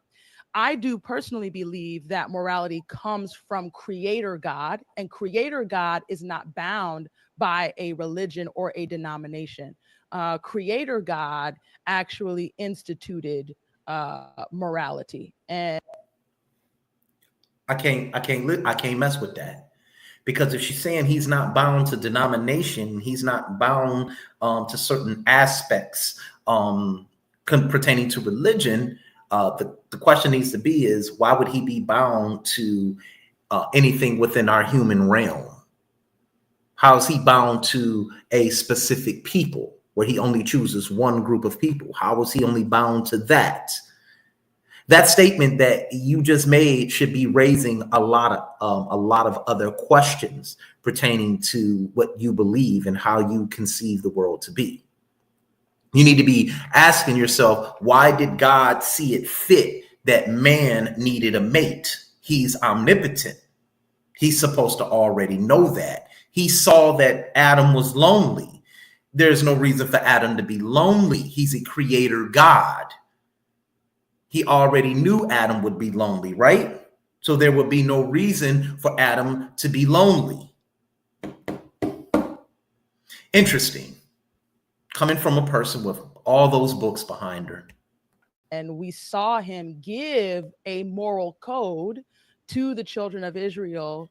We did not see him, Mrs. Allen, do any of that. You read it in a book. You haven't seen anything. As a matter of fact, the writer does not say, I seen, or the writer does not say, Yahweh told me. The writer is giving you a story. That's it. Specifically, yeah, I'm petty Moses. as shit. And that is kind of where we begin. But I think we also kind of see a moral code instituted in Genesis long before we get to the 10 Commandments, when we have the exchange between God, Cain, and Abel, right? So the moment that Cain kills Good point, Abel, Kyle. we now have a problem. We also have a problem when we get to the flood, right? God says, man, I grieve. I mourn that I have created these people who are operating outside of my design for them. And so we got to now ask ourselves an important question here. Why is God grieving? Why is God eliciting the emotions of a human? How is he eliciting regret? That's regret. There's no reason that God should be regretting anything. He created it. How did he create it and not know that they were going to do that? See, all of those are surprises. Those are like emotions of surprise and not knowing. I want y'all to think about that for a moment. If I'm omnipotent and I'm everywhere at once, I already knew you were going to do it. I wouldn't be surprised. I wouldn't be angry. I can't be jealous because I programmed it in you. And here it is. I'm thinking logically. Mandisa is thinking logically. Ahnk the God Killer is thinking logically.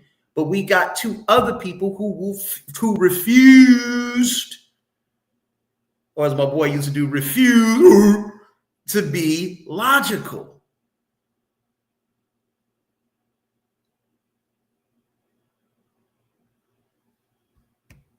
I am now going to destroy this world because they are so violent and they are so evil and they are so wicked, right? So in that instance is assumed that there is a moral code that, you know, is very fair to my atheist friends. If we go just with the literary text, that moral code has not been explicitly expressed in the biblical text between chapters 1 through 11.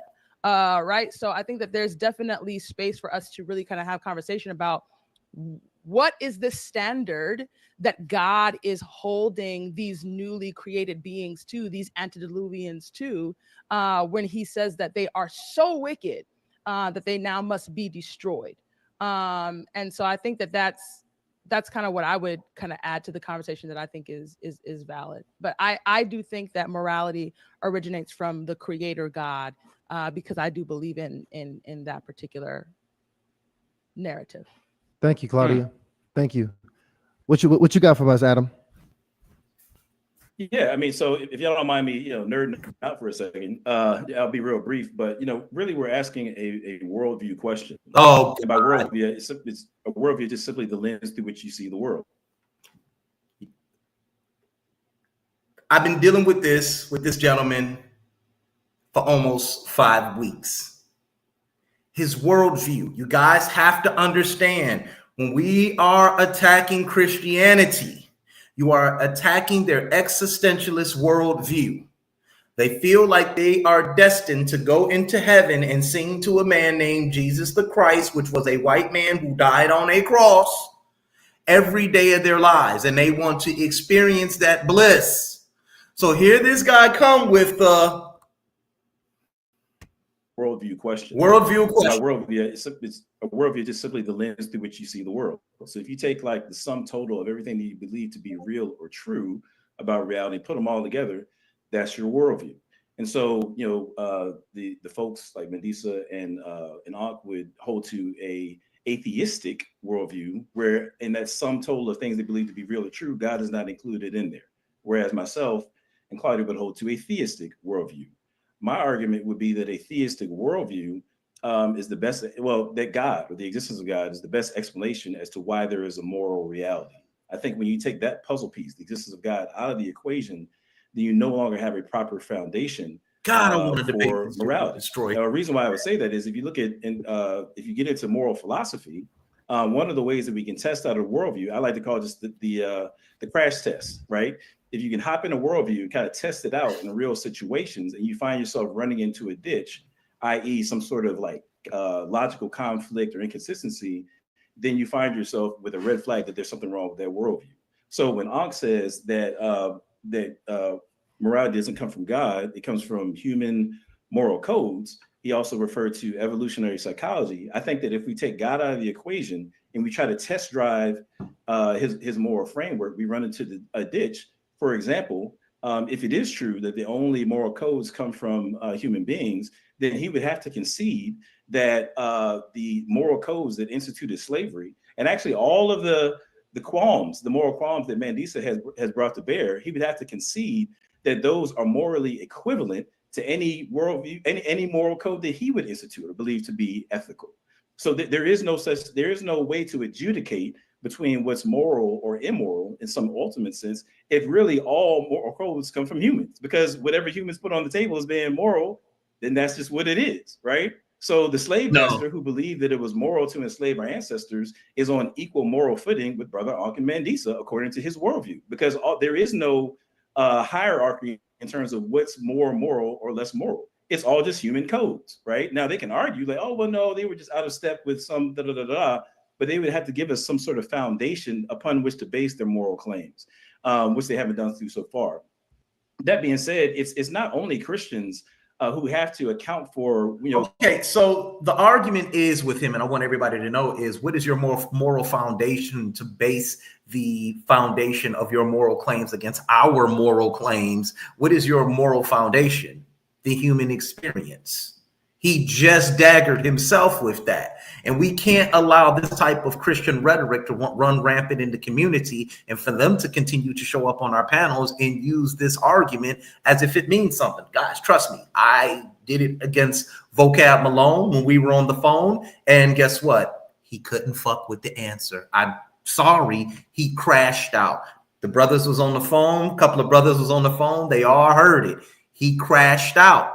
The human experience is our world experience, all right? And this is how we've always developed, how we've always developed not only moral codes, but governmental codes or civil codes for ourselves that's going to allow us to do what? Benefit the group of people that are instituting these codes for the development and destiny of the people. That's it. It's no different than the 10 points plan presented by the Black Panther Party, the 10 points plan presented by the Nation of Islam. They were trying to create a destiny for Black people. And we all know counterintelligence programs got involved and began to destabilize them.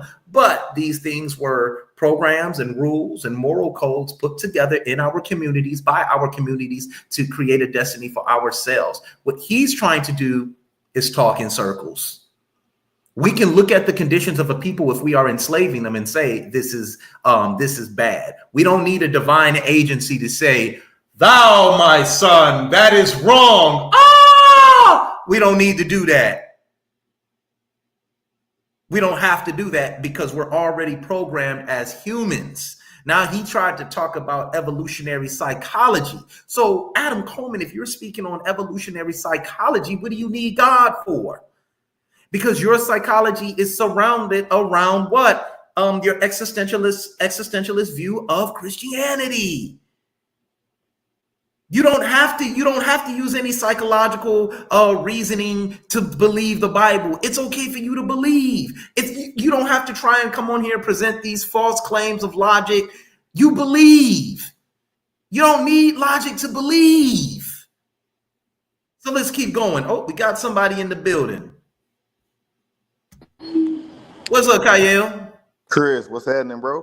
Man, I'm good. How are you? Man, I'm good, man. They can't complain, man. Happy New Year to you. Happy New Year. Yes, sir. And thank you all for Jameer Gibbs once again and Brian. Yeah, this dude, man. See, this is why I don't come on your show, man. You with the bullshit, man.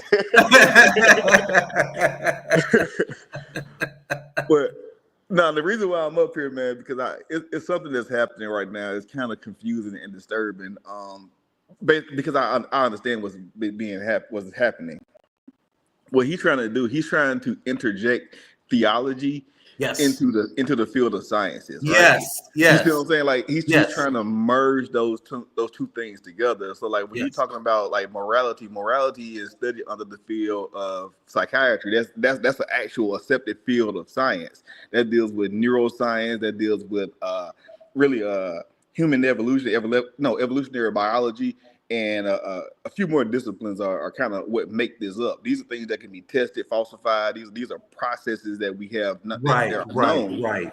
And to operate in these systems in science, you must come into those fields with a secular worldview. You must remove God or a belief or religion. It's gone. It's thrown out the window. It's gone. It's gone. To even dive into these conversations about morality, the first thing you got to do is throw God out the window because you're not operating in the premises of science. And so what he's trying to do is get people to overlook that major detail to then go back and interject God into it. And I think it's very disingenuous. Yeah, and like I said, he keeps on asking, what is your moral code? Because I think because we don't have a 10 commandments, therefore he feels as if you can't judge us morally because you don't have a moral code. No, that's incorrect. We know what's right and wrong as Homo sapiens sapiens, because if we're doing something to a certain group of people, whether it be our own people or a people of another community, guess what? We can right that wrong and say, hey, look, this isn't working. We can clearly see people groups are being disenfranchised. We can see that they are in pain. We can see those things. Like I say, the Constitution of the United States, I use that for an example. The Constitution of the United States corrected itself, right?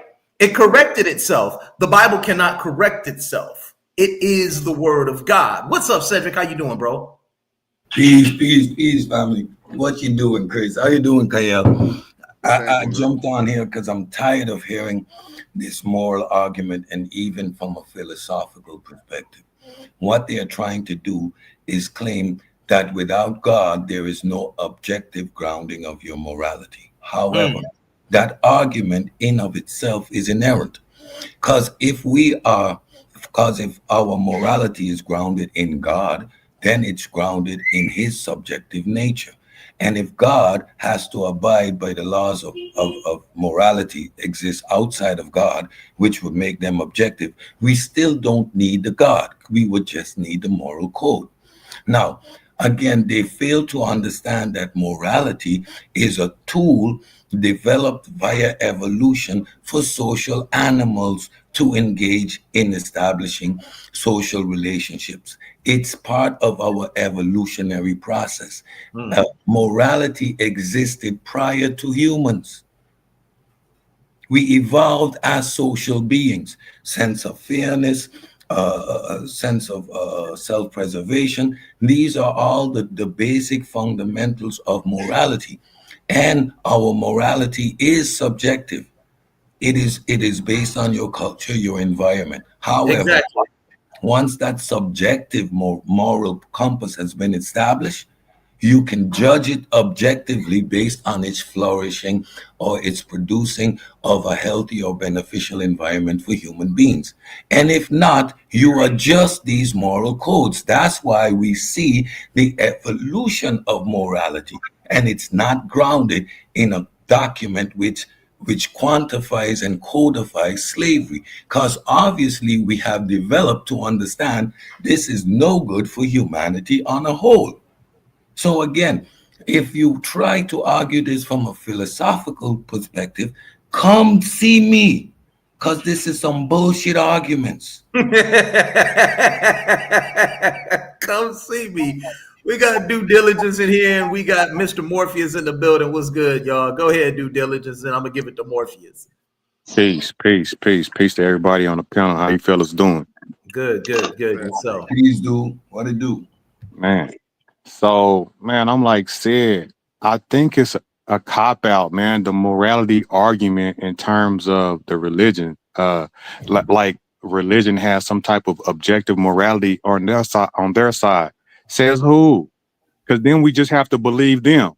They say that you have to take God out the equation.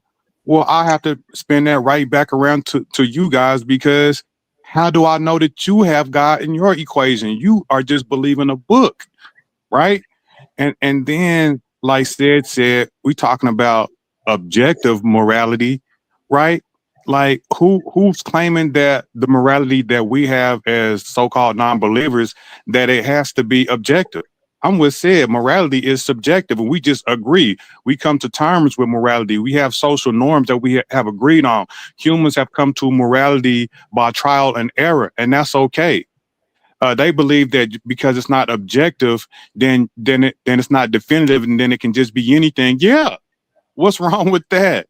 You know what I mean? We're not walking around with our chest stuck out talking about everybody is wrong according to our so-called creator, you know what I mean, and condemning everybody else. We're saying that, hey, we working this thing out as we go, and that's okay too. That's a mature position, because that's all we know.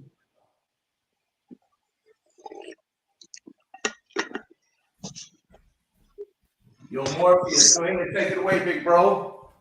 You got it, Morpheus. Go ahead. I'm hold my comments for a minute. I just want to listen some more. Okay, so let's go back. Let's go back, because now Adam Coleman, this is where it gets good at, right? And this was the old Ahnk, right? Because Adam Coleman is asking this moral, what is your moral, your worldview question, right? Really, to me, they're trying to shift the focus away from their God. They want to get away from the God of the gaps. They understand that they're flawed here, right? They want to deal with moral objectivity and not understanding that their laws were in fact subjective, right? They were only objective towards the community that it represented, right? And it really didn't do them any good, because where is their civilization today? You see what I'm saying? And according to the book, the moral code was flawed. So why are you trying to stand on that? God, they teaching the laws is done away with. The law of sacrifice, all of that is flawed. They say it's garbage now as it pertains to Christ. So their reality is just as Christians see it, and Mandisa and Ahnk are still going to hold them to Christianity as it presented itself over here to the indigenous people on this in this country, the New World, in Africa. And this was genius. And I don't even know if Ahnk knew he was really doing that or not. I don't even think he knew. But it was, to me, it was just genius when I looked at it. So let's keep going. It's the fact that we got an Old and a New Testament, exactly, and a New Covenant, meaning God changed His mind. Doesn't that illustrate the subjective nature of God? Yes. God said, "No, so that ain't no God no more." It's not grounded in anything objective. Right, it's not. Everything was subjective. God has a subjective nature, but He'll tell you in a book that He changed not. So, but then they want to say that you are in fact contradicting yourself when it comes to moral objectivity, but your God does it throughout the entire text. He's schizophrenic. So let's finish this up. We got a minute here, y'all. Let's keep going. Hey, shout out to all 140 people tuning in for Morning Coffee. Guys, thank you for tuning in. 140 people are up in the building. I hope y'all have hit that like button. I hope y'all have hit the like button. Shout out to everybody tuning in once again. Let's keep it going. This is silly. Let me go back so everybody can hear the question. Sort of foundation upon which to base their moral claims, which they haven't done so far. That being said, it's not only Christians who have to account for what morality is and where does it come from. All worldviews have to account for that. And I would argue that the Christian God, upon which human value is based, i.e., we're made in the imago Dei, we already talked about that. I think he affords a far better foundation for morality than anything that atheism could put to the table. If evolutionary psychology is the way in which we form moral codes, for example, Brother Ahnk, then you would have to concede that any claim that you make about morality has been programmed into you by your DNA. We could then ask, why is it that the moral claims that you've made are any better than Hitler, who's been programmed by his DNA? Why is right there? He said it's not any better than Hitler. So he has a problem with genocide. Like the Israelites going into Canaan, killing everybody based on their subjective moral ideology for this country, based on the fact that God never spoke to them, to the Canaanites, based on the fact that an imaginary figure was speaking to a man in his mind saying, free your people and go kill all the firstborn sons of Canaan and kill all the women that have had sex with men. Hypocrite. Hypocrite. I don't know if anybody's ever read the book Mein Kampf. I've read it. If you read the book Mein Kampf, right, you read the struggle of Hitler, who was Austrian, by the way, and you go read the Bible, they're damn near synonymous with one another. I promise you it. It'll blow your mind. It will blow your mind. How all of his thoughts of genocide and destroying poisonous people all emanate from the same scripture that Mr. Coleman read from, because the God okays it. Right. I find it ironic. I find it ironic how high and mighty they get speaking to other people's morality whenever we can look in the Bible, all through the Bible, and see all kind of atrocities.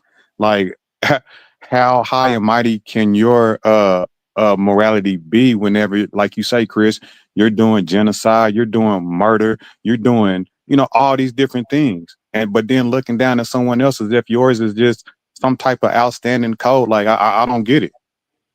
It's hypocrisy. Let's go. Watch this. Let me go back. We can then ask, why is it that the moral claims that you've made are any better than Hitler, who's been programmed by his DNA? Why is his DNA that programmed him to be morally what he was any better or worse than the program that you received from your genetics? At the end of the day, if it's all genetics, then nobody can really lay claim to one moral code being better than the other. We've just been programmed by molecules and I guess enzymes and proteins and so forth. And so when we jump into that car and test drive these worldviews that something like Brother Ahnk has put on the table, we run into the ditch of this lack of a basis for moral claims that can have any rational justification. And so I do think that the best explanation for why there is a morality, a moral reality to begin with, would be that there is a God upon which it is grounded. Mandis, I see over there shaking your head. What? Bogus. What? Did anybody understand anything that he said? Or is he just doing this as a form of bloviation, just bloviating about Christianity, showing, look how I can put these words together? Yeah, the fact that morality exists proves that there's an objective God. Like you can say that, but there's no way to substantiate it. Like it sounds good, but you can't substantiate that in no type, form, or fashion.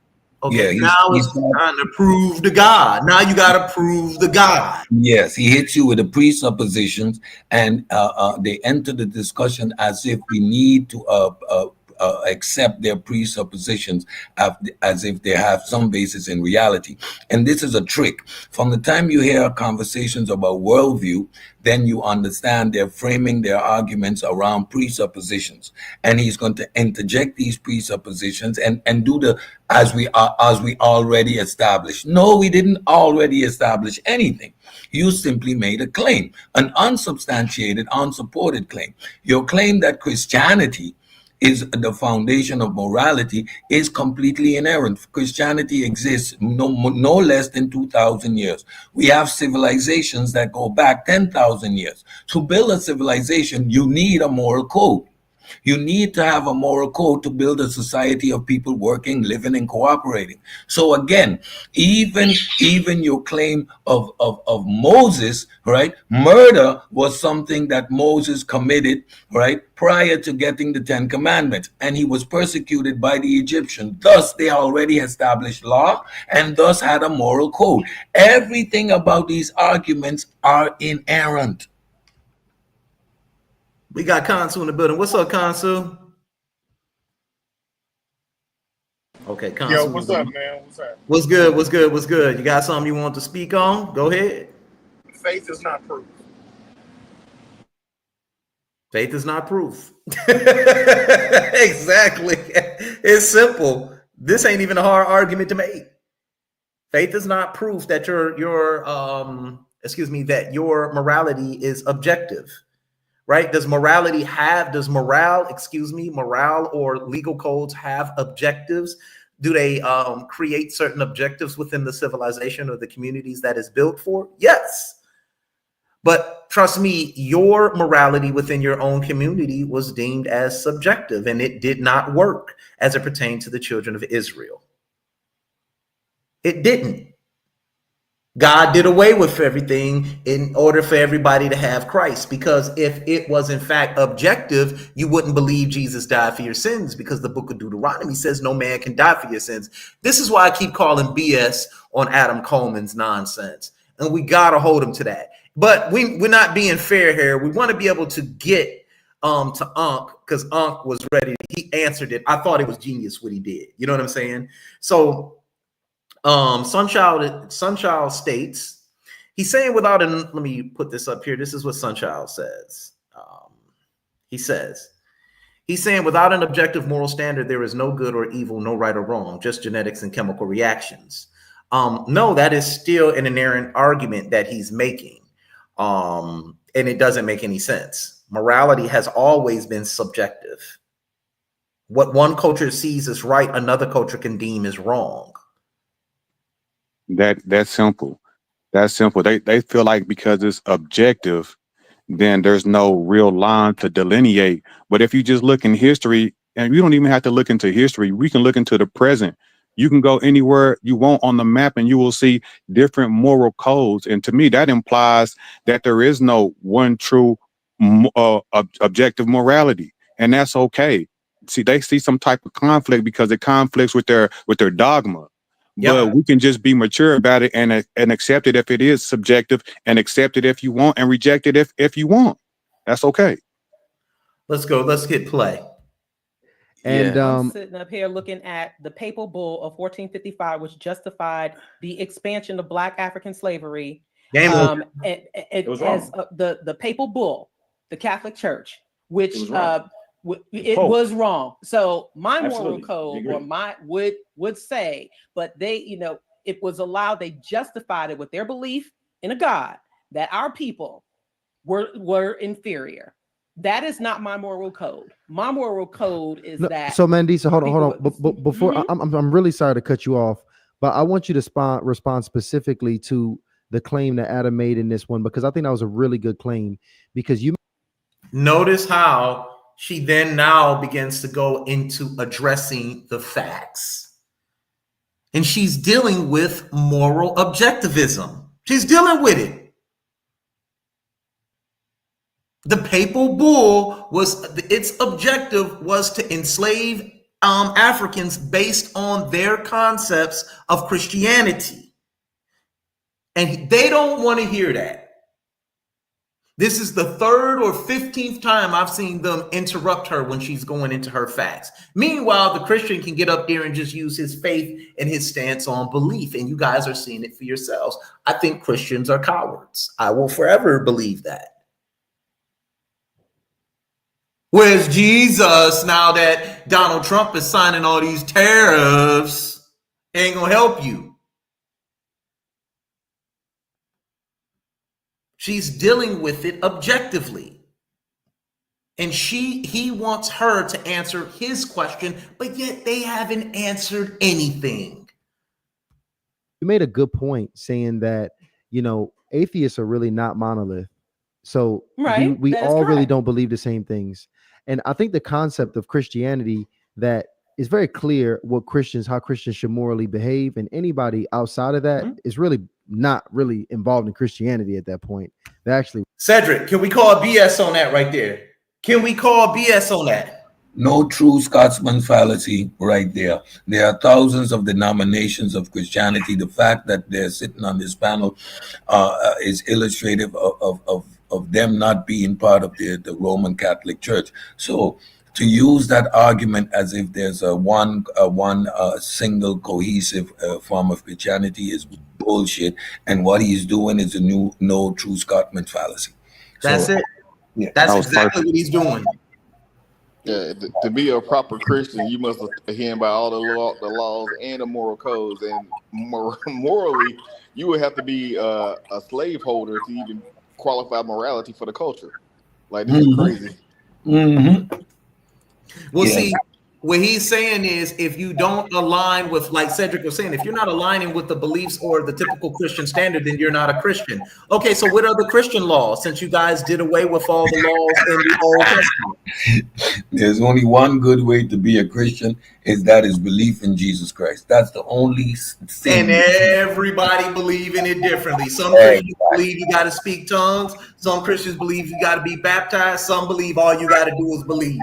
Yep. Some believe you got to celebrate Pentecost. Some believe that you got to, what's the other one? Presbyterians. You got Catholics. You got all these different beliefs. Some believe you got to believe that Mary is the mother of God. It's all Christianity. Some believe in the Trinity. Some believe that no, Jesus is just the Son. Some believe that he's a prophet. Some believe that he really resurrected. I mean, there are thousands of ways to believe, because belief is left up to interpretation, right? Up to doctrine, up to your particular train of thought, because it's a human endeavor. So that no true Scotsman fallacy that he's trying to interject to counteract the fact that there is no one single way to be an atheist other than we don't believe. It doesn't mean that all atheists now are scientifically literate. It doesn't mean that they don't have other traditions or other theological beliefs. That's not what atheism represents. So every time they do this, and this is a fallacy, they counter atheists. They counter their theism with atheism. All right, and no. Atheism does not present me with a worldview.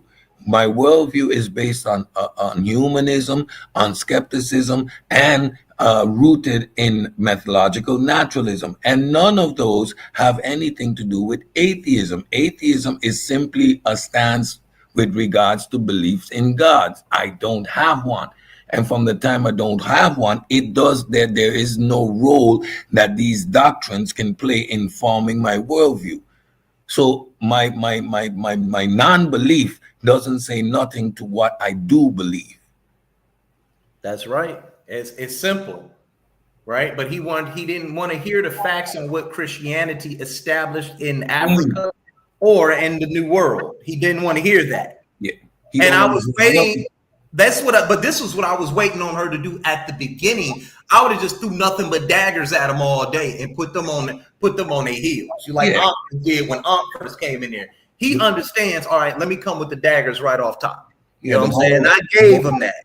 The moral compass of Christianity with regards to us as Africans was to enslave us, to empower and enrich European nations. Predominantly, first was Spain and Portugal, and then it expanded into the English and the Dutch and the rest of them.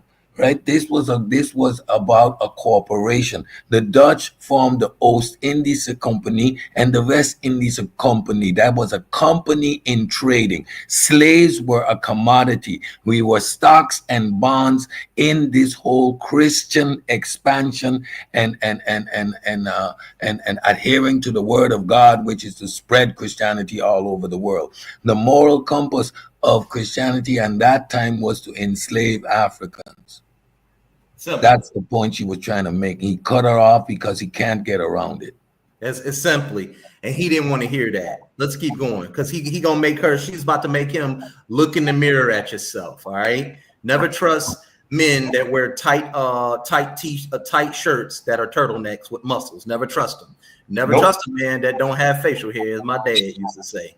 Nope. Wrong. Based upon what Christianity here, atheists are really not monolith. So we all really don't believe the same things. And I think the concept of Christianity that is very clear how Christians should morally behave, and anybody outside of that is really not really involved in Christianity at that point. They're actually wrong based upon what Christianity. Well, who says that, Ty? Because again, how many denominations of Christianity are out there?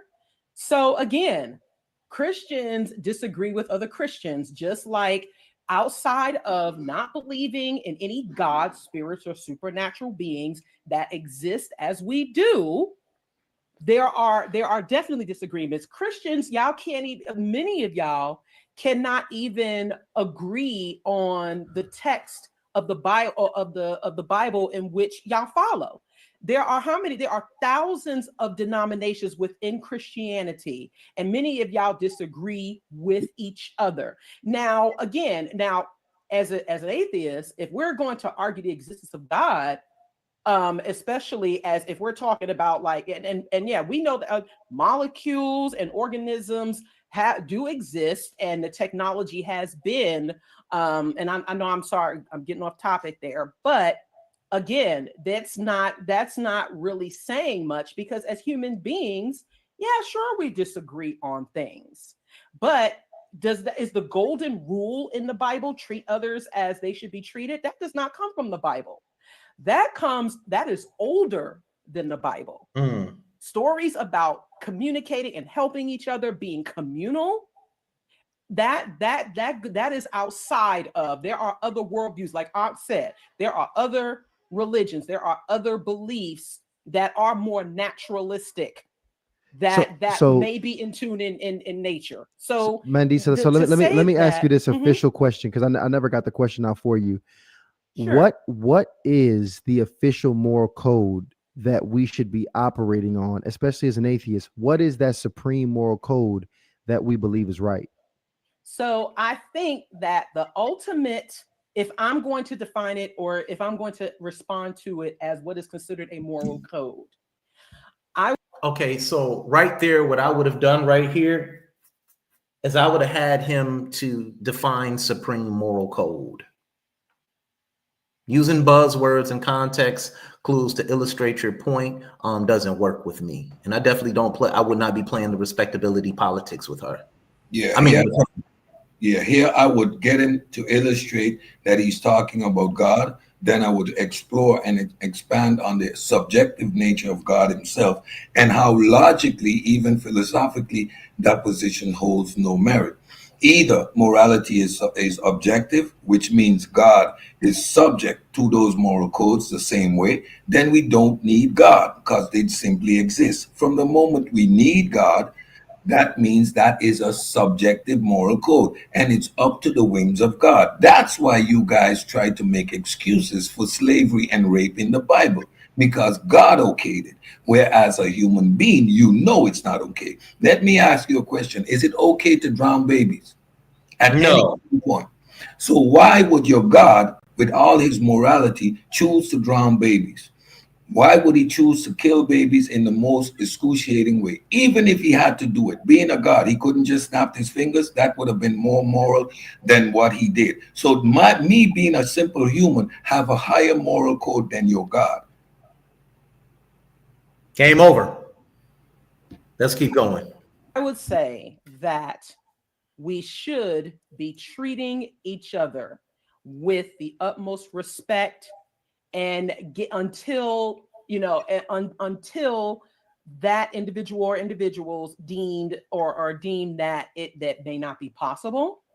I think it is important for us to be as educated as informed as possible, so that we are able to make better and informed decisions for ourselves and our communities. That is where it starts. That is where it starts. And that does not come from this belief in a God that's in the sky watching over us. Because if we're going to talk about moral, if this God you believe in is sitting there watching everything that's going on right now, then there's a problem. There's a problem right now. So that's what I would say is a moral, what is considered a moral code that we should be that we should be starting with as human beings. So can I join in? Absolutely, Ahnk. So what is that supreme moral code, if you want to add to that? Well, first of all, Am I on the panel with a group of Christians that don't actually read the Bible? It's funny. Like, y'all didn't read in the book of Leviticus and the book of Exodus that God allowed slaves for the Hebrews? Oh, we forgot that? That's interesting to me. So now we want to play the game of we're going to pick and choose morality now, because it's definitely moral in the biblical text for non-Hebrews to be enslaved to Hebrews. Y'all didn't know that. See, I understand. I read the whole daggone thing a few times to make sure in these decisions. So watch the pivoting. This is where I wanted to get to. Look at this guy right here. Let's go back. I want y'all to look at his face when he brought it up. It's almost like a, oh shit, we caught. He done brought up what we didn't want to run. We didn't want them to run to. Watch his face. Game of we're going to pick and choose morality now, because it's definitely moral in the biblical text for non-Hebrews to be enslaved to Hebrews. Y'all didn't know that. See, I understand. I read the whole daggone thing a few times. Looking like a make damn sure in these character. So am I, Mr. Coleman, am I wrong? Can the Hebrews have slaves? I'll withhold my comments. I'm able to respond. No, I'm just asking. No, that's a question. Nah, he don't want to answer. Nah, he's short of tongue. Nah, he ain't got no questions. See, that's what we get down to. Does your Bible have slavery in it? Does the God of the Bible condone slavery? It's just that simple. Okay? Yes, there's slavery in the Bible. Now all of a sudden they want to try and philosophize their way out of that one. Let's keep it going. Quick question. We don't gotta go longer. It's a quick question. Am I making some type of textual mess up or something like that? You know what I'm saying? You know how y'all like to play that game. Adam, give us context. Give us context behind what a slave. Person. That's what I'm saying. I would have to. Right. I mean, I would have to get context, but I'm trying to let them finish. I mean, I don't mind answering if y'all want. It's got to be that long. It's either a yes or no. Go ahead, Adam. Go ahead. So here's the thing. Got to do like they did Robert F. Kennedy Jr. today.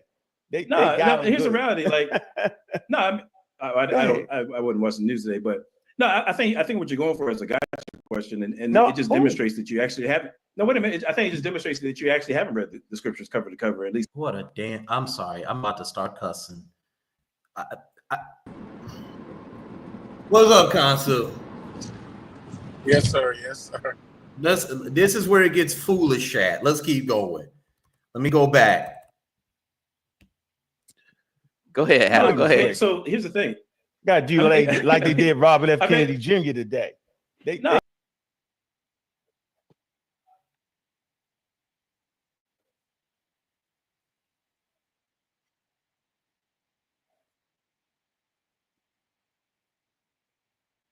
You there, Chris?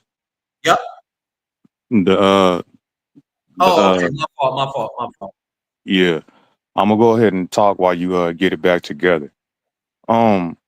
I just would have rejected the claim. You know what I mean? For them to ask an atheist, what is your? What did Jesus say about that? That it was not ultimately. Adam, go ahead. So, Adam, give us context. Give us context behind what a slave. That's what I'm saying. I would have to. Right. I mean, I would have to get context, but I'm trying to let them finish. I mean, I don't mind answering if y'all want. It's got to be that long. It's either a yes or no. Go ahead, Adam. Go ahead. So here's the thing. Got to do like they did Robert F. Kennedy Jr. today. Here's the reality. Like, I wouldn't watch the news today, but no, I think what you're going for is a gotcha question, and it just demonstrates that you actually haven't. No, wait a minute. I think it just demonstrates that you actually haven't read the scriptures cover to cover, at least understood it. So because if you did, then you would know that just because something is described, or even in some sense, in some ways regulated in the scriptures, does not mean that it is condoned by Yahweh. So, for example, is it true that there was an allowance for divorce, issued by Moses? Yes. What did Jesus say about that? That it was not ultimately God's desire for mankind. Is it true that David was not able to build the temple of God because he had blood on his hand from wars that God told him to fight? Yes. What does that mean? Even though it was the case that he was to fight those wars, that was not indicative of God's ultimate moral desire for mankind. In short, what that means is just because something is regulated, or even in the Old Testament, I'll just say regulated, that doesn't mean that that's in accord with God's ultimate with God's divine so essence, if you will, or moral substance, I should say. The book of Leviticus is the law. So what he pretty much asked him was pertaining to this right here. Let me show you guys this again, because I got an old presentation here.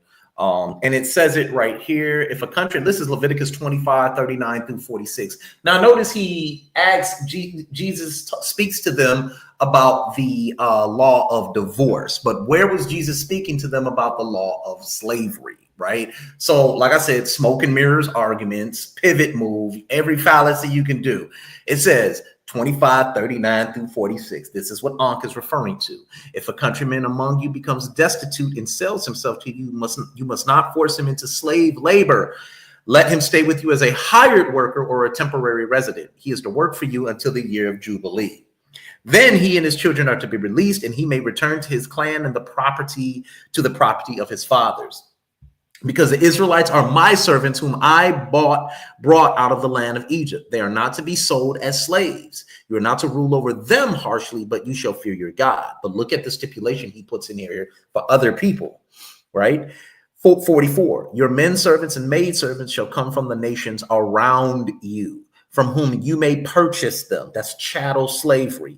You may also purchase them from foreigners residing among you, or their clans living among you who are born in your land. These may become your property. You may leave them to your sons after you to inherit as property. You can make them slaves for life. But as for your brothers, the Israelites, no man may rule harshly over his brother. That is ordained slavery. Now show me where this was abolished at in the New Testament, because Ankh's not lying there. And further, to the notion that God is this all-powerful, but humans are doing something that he can't correct, therefore he needs to make laws to condone it, is the most utter ridiculous apologetic you could make, standing behind the claim of an omniscient, omnipotent, and omnibenevolent God. He's neither omnibenevolent in this case, and he's neither omnipotent, if those are the excuses you need to make. So decide which one is it. But right here, though, we got a problem now. Now their law is no longer objective, because the law of divorce, Jesus said it wasn't like that ways always, right? So now it's back to being subjective again. Yeah, thank you very much. So it's not universal. It's not universal. Okay, so it can change, which makes it subjective. So your morality is grounded in what? Subjectivity. Exactly. How it applies to the civilization, culture, or people at this time. Is it applicable? That's it, at that time. And Jesus ain't talking to the civil leaders. He's talking to the Pharisees and the scribes, who were not part of the theocracy at this time. They were interrupting the theocracy, which were the children of Moses, which was the Levites. Scribes and Pharisees had nothing to do with the Sanhedrin in the first century. The Sanhedrin had split, so he doesn't even have a true context of what was going on at that time. He's trying to give you religious context in order to make this argument. He's trying to throw this argument back at Ahnk. And notice what he said. The fact that you read that shows me that you never read the Bible before. Well, in your very last book, it says, he who led into slavery shall go into slavery. So it's even in your end game, which is the book of Revelations, which really ain't your end game, because if you read it, it said it already happened. So, hey, neither here nor there. Furthermore, they're being disingenuous also in order to shift the burden is what they're doing, because they the one that's making the claim that there's some type of supreme morality. We aren't. So to then turn around and ask us, what is your supreme morality? We don't make the claim. Why are you asking us to prove your point? Yeah, that's a presupposition that I don't agree to. Who claims that there is this supreme objectivity? And if you claim God, I can show you that he isn't. What's up, Counsel? You were saying something? I'm sorry. Yeah, I'm saying, man, I probably will never get a debate with a Christian, because I'm not going to play with you in your book. Everything you're saying, everything you tell me is an opinion. When is the scripture fact? If I lined up 10 Christians and I asked them to interpret the same scripture, it's going to be different. Hebrew Israelites fight each other over scriptures. Christians been fighting each other over scriptures. What does the scripture got to do? I don't give a fuck about your scriptures. I don't give a fuck about your Jesus. I don't give a fuck about your God. Now, tell them to come here and talk to me now. Well, shut the fuck up. I don't care about all of the fairness when you're ignorant. How can I explain logic to someone that's ignorant? How can you do that? They don't have the faculties to understand because they're ignorant to the matter. I do not see. What I've been hearing is a gentleman speaking his opinion and then making excuses to try to validate the opinion. But I haven't heard any facts and nothing empirical to like prove that this is my opinion, and I'm going to show you proof of why my opinion is valid. So now that we get into the scriptures, logic, reasoning, and facts don't matter. Now all of a sudden it's rendered to opinion and hearsay. In any other space, facts matter. If you're saying that you believe that it's the fact that these things have happened, show the proof. Show me the proof. But then when you can't substantiate those facts, you plug those gaps in with God. And then you use God as someone that's above logic and reason. But God needed logic to figure out what the hell was going on with his own people. He had to reason, he had to think. He had to go and search. So I never understood apologetics, that can easily step out of the realm of logic when they choose to. And then, say,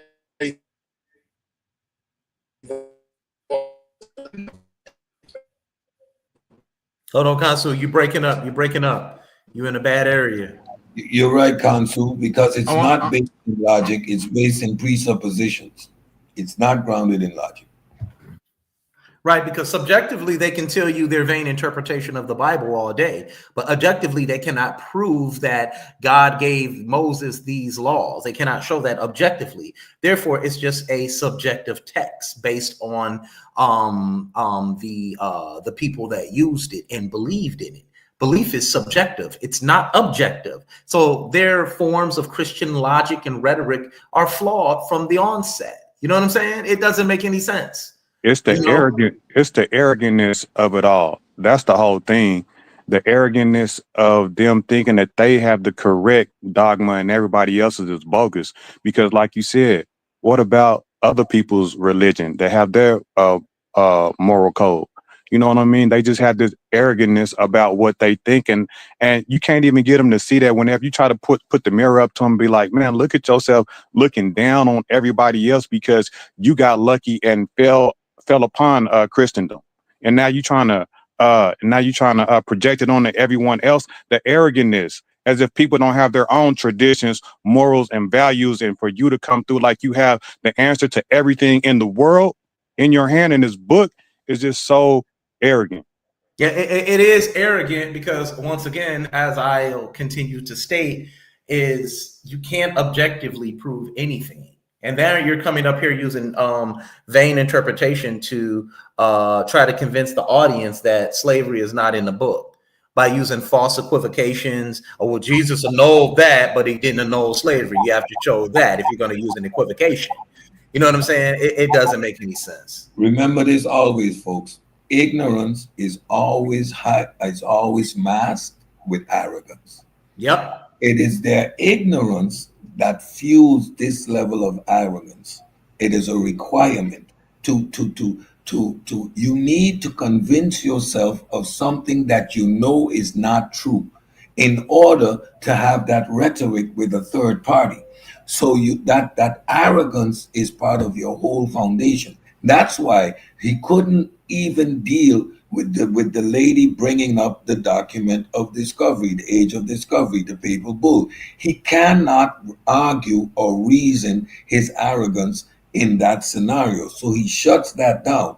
So he needs to position himself with arrogance because it masks ignorance. That's right.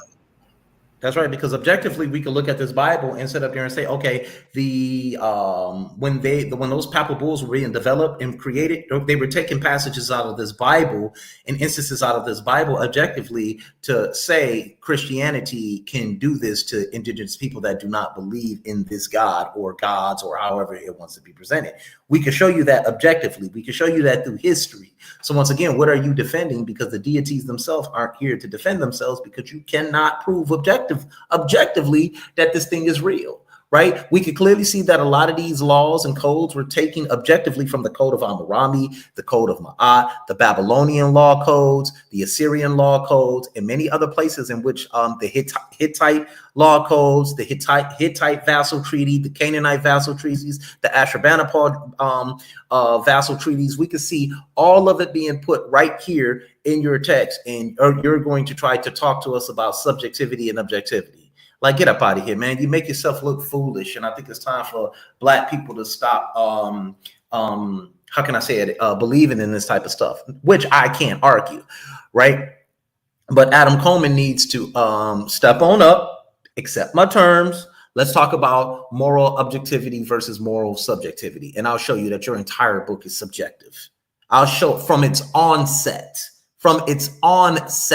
it's subjective. From its very origin, it's subjective. And there's no way you can get around that. You cannot ask somebody, show me your, oh, we got a Hebrew Israelite up here. You cannot show me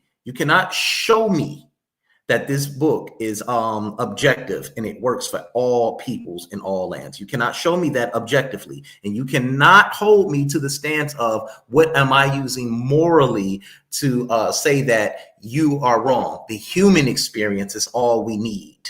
Okay. What's up, Gideon? How you doing?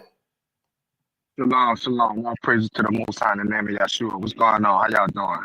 You gonna have the conversation, or are you gonna say some things and try and get up off of here? Nah, I always try to have a conversation, but it seems like I'm always, cut off, and people like I'm the most. I try to respect everybody, so I don't be disrespectful. So I just be trying to see why am I always like kicked out, or not finish proving my point, because I like I said, I'm not gonna do that today. I'm not gonna do that today. Right. Right. So what do you want to add? You have done it in the past. Yeah.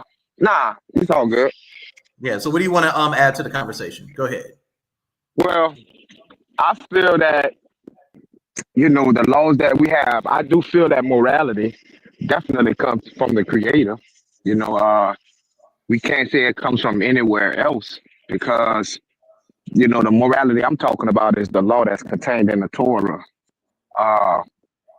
Things like thou shalt not steal, thou shalt not kill, thou shalt not sleep with a man's wife, explicit, like those things come from Torah. And I've heard you say things like the law of Hammurabi and the Babylonian laws and laws of Ma'at. There is no law like the Torah. The Torah is totally unbiased. All of those laws that you just mentioned have bias, and it has partiality within it, so it doesn't make it objectively moral. Okay, cool. Are you saying that the Torah is a moral code that we should live by, that all humans should live by? Definitely. I definitely feel that way.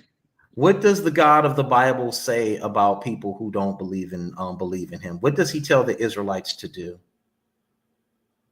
You would have to break that down. We're not instructed to go kill unbelievers. Okay. Why did the Israelites march into Canaan and kill all the Canaanites?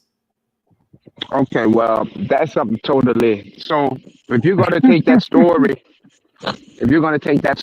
and use it to say that, God is immoral, so you're accepting the story from the Bible as it is written, right? So as it is fully written, those people that he was instructed to kill or to destroy, they were infected with the alien Anunnaki Nephilim gene. So oh my goodness, those no, let them go. 100% humans.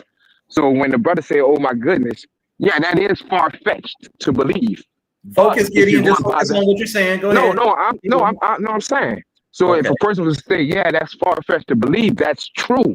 But if you're staying within the confines of the Bible, which you are because you're judging the story, you would have to judge the story as a whole. So it's not as bad when you see that these nations are being destroyed because they slept with Nephilim. So that's why that was done. Now, there's another instance when the Amorites refused passage to the Israelites, and they were instructed to be destroyed. So, you know, those things right there, they have their reasons. And that first one, that's a very good reason. That second one, now, I mean, we all know that the Most High, the Father, you know, he really don't really deal with too much grace too much. That's Yeshua. He stick by the letter of the law. So the things that they did, it deemed for them to be, you know, dealt with that way. Okay. But also, those are past tense things. But if we're dealing with the Torah as it stands, the law, because we're not living in the past, we're living in the now. So those laws are not only applicable for today, but they will be very beneficial. Okay, so I asked you the question about what were the Canaanites instructed to do? Were the Canaanites instructed to go and destroy the Canaanites? I'm sorry, the Israelites, were they instructed to go and kill the Canaanites? Yes. Okay, you started speaking on the Anunnaki and them being poisoned with the Anunnaki. Is that anywhere in the book of Exodus, Deuteronomy, or Numbers? Yes, it's in there. Can you show me that passage, please? Chronology. Yeah. Because Noah, in the days of the Nephilim, that was Noah, and the flood took care of all the Nephilim. So how did Moses' generation and the Exodus from Egypt have Nephilims in Canaan? All right, good question. So when we read the scriptures, it says about the Nephilim that the Nephilim came down in the days of Noah, and they were here during the days of Noah and after that. So when we see that after that, and we also see the scripture where it said Noah was the only one pure in his generations. A lot of people like to look at that as genes, which is certainly reasonable to do. So when we see that Noah was the only one perfect in his genes, they had 7 other people that was on the boat with him. Those people, his sons' wives, they were infected with the Nephilim gene. In some degree, some probably had it more, some probably had it less. Because when you look at the stories that we see, it tells us of the children of Ahnk after the flood. So yeah, definitely they were there after the days of Noah. Okay, not as strong and not as prevalent, but they were there epigenetically. Gideon, for time. You made mention that God instructed them to go and kill all the Canaanites off because they were infected with the Anunnaki and all these Nephilim of sort. Right. Where are not only that, because they broke the law. Gideon. Okay, got you. Can you show me that in the Bible, or are you using your own vain interpretation to do that? As far as what? Can you show me where in the Bible, in the book of Deuteronomy, in the book of Exodus, or in the book of Numbers, where they were conquering them, that God said, kill them because they are infected with the Nephilim? Well, no, that's already understood. He doesn't have to keep reiterating it. Okay, so it's not there. No, it's there. Okay, it's there in the text. As Cedric stated that in the days of Noah that God destroyed all the Nephilim. So is that a contradiction now? Now you're going to have to deal with the contradiction. No, did you hear what I was saying about that? Noah was the only one that was not infected with the Nephilim gene. All others were infected with the Nephilim gene. Gideon, well, no, I didn't ask you about Noah. I asked you about the Israelites. Here, let me do you one better. All right, because I want you to see it for yourself. Okay, I want you to see this for yourself, and I'm just going to ask you straight up: is slavery moral? Of course not. Okay, so therefore, your God instructs Israelites in Leviticus, the 25th chapter, verses 39 through 46. Here are his laws for slavery. Nah, that's not slavery. Okay, let's read this real quick. Let's read this. Let's read this. If a countryman becomes destitute and sells himself to you, you must not force him into slave labor. Okay, verse 39 says that, right? Right. Verse 40 says, let him stay with you as a hired worker or temporary resident. He is to work for you until the year of Jubilee. Is that what verse 40 says? Yeah. Verse 41 says, then he and his children are to be released, and he may return to his clan and to the property of his fathers. Because the Israelites are my servants, who I brought out of the land of Egypt, they are not to be sold as slaves. You are not to rule over them harshly, but you shall fear your God. Is that what it says? Right. Verse 44, your men servants and maid servants shall come from the nations around you, from whom you may purchase them. You may also purchase them from the foreigners residing among you or their clans living among you who are born in your land. These may become your property. You may leave them to your sons and daughters to inherit as property. You can make them slaves for life. But as for your brothers, the Israelites, no man shall rule harshly over his brother. So here it is. Hey, Chris, you got a lot of feedback coming through. Somebody got something going in the background. Okay. Hey, Gideon, just mute your mic when I'm talking, and then you can come in and give the answer. All right. Cool, sweet. So right here, it clearly says that the Israelites were allowed to have slaves, and they were actually also allowed to buy slaves from other people around them. Right. And he also gives a stipulation that the Israelites, they cannot hire their brothers and sisters as slaves because God redeemed them out of Egypt. But the nations around them, they can give those people that they purchased to their sons and daughters and make them slaves as life. Is this what your book says? Gideon, you can speak. Oh, I was muted. Yeah. That's what the text says, definitely. Okay, so is this moral? Well, first of all, what you read had slightly, because a lot of Israelites say, you know, the Bible, they changed, the Bible been changed, and this is one of those instances where the Bible has been changed, because what you was reading was the interpretation of the person translating. So when you see that word slave, that's not a slave as me and you would talk of today. Not yes, it is. It translates to the word slave, harsh labor. But it shouldn't have been, because whether you're an Israelite or whether you are a person of another nation, there is not slavery that is put upon them, not in the least bit. They might have to work hard. You might sweat, but it's no slavery. Okay, so do you have the original text to prove that it's been changed? Well, that word right there, just the word slave. If you go to the Hebrew word, I think it's abed, and that's not slavery as we know it today. So let me ask you this: what is slavery? What do you call slavery? What is the definition of slavery? Anybody being held against their will for harsh punishment and being held, made to work without wages. That's slavery. Okay, great definition. I agree with that. So this is where, when we're looking at the Bible is magnificent because it's several things in one. It's prophetical, it's historical, and it's also, when we're looking at the Torah, it's very vast and complex in the sense of that you can't read one law and then say that's a prohibition. You would have to read the whole text. Almost like any legal code or any legal statutes, you have to read all of the codes to make sure, because it may say you can't take bread, but on Tuesdays you could take bread. Certain things like that, you have to read the whole corpus of text. So in the case of this, when you're talking about slavery, your definition of slavery, when you go to Exodus 16 and 17, can you read that? No.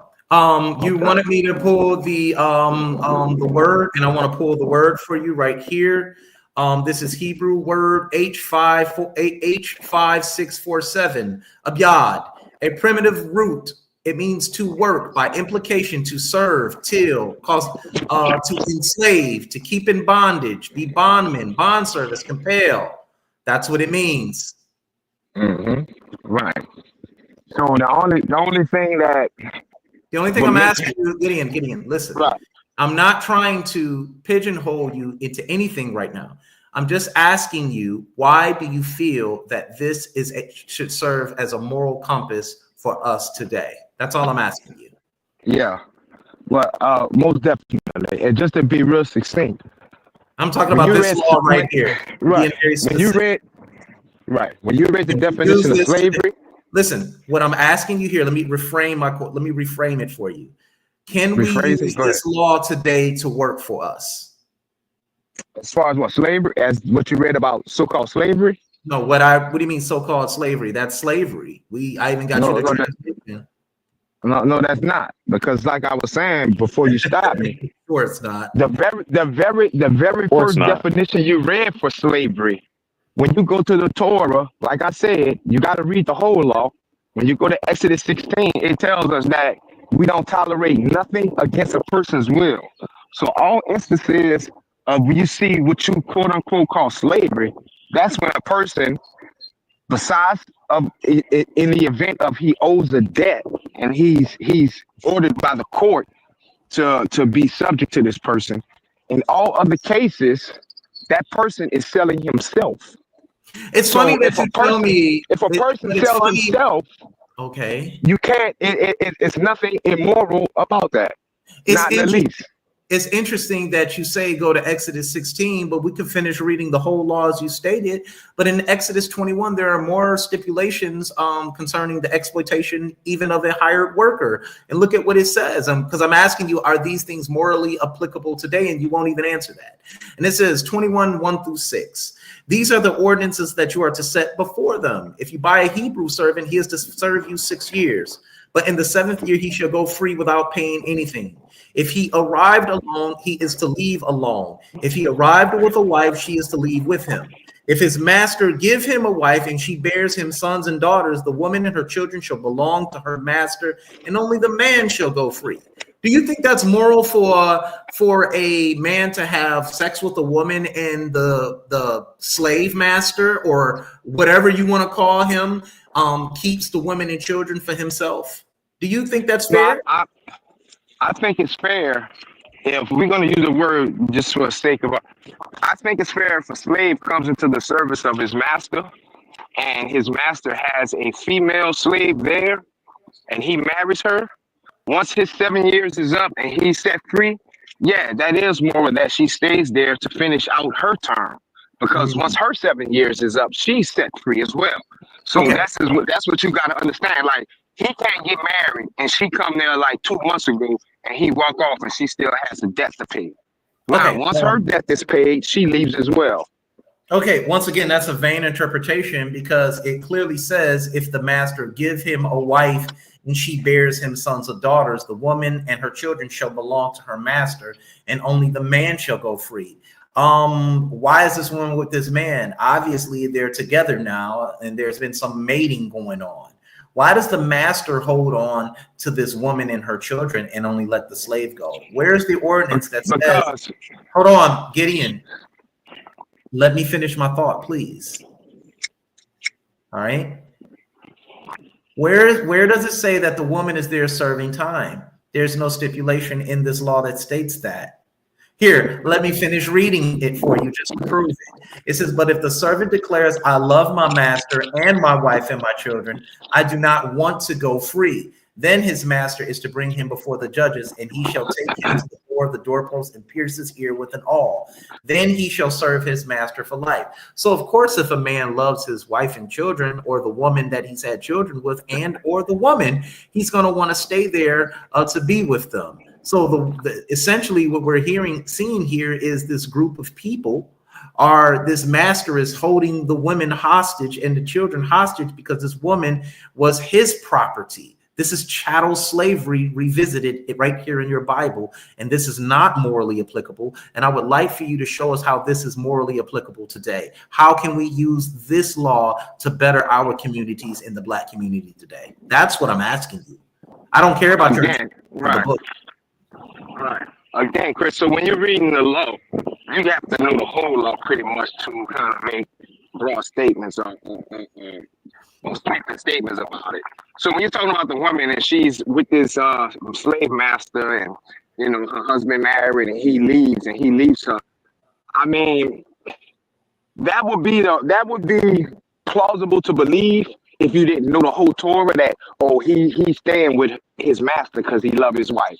I can see you saying that, you know, if you don't know the full Torah. So when you know the full Torah, you ask yourself, well, how can it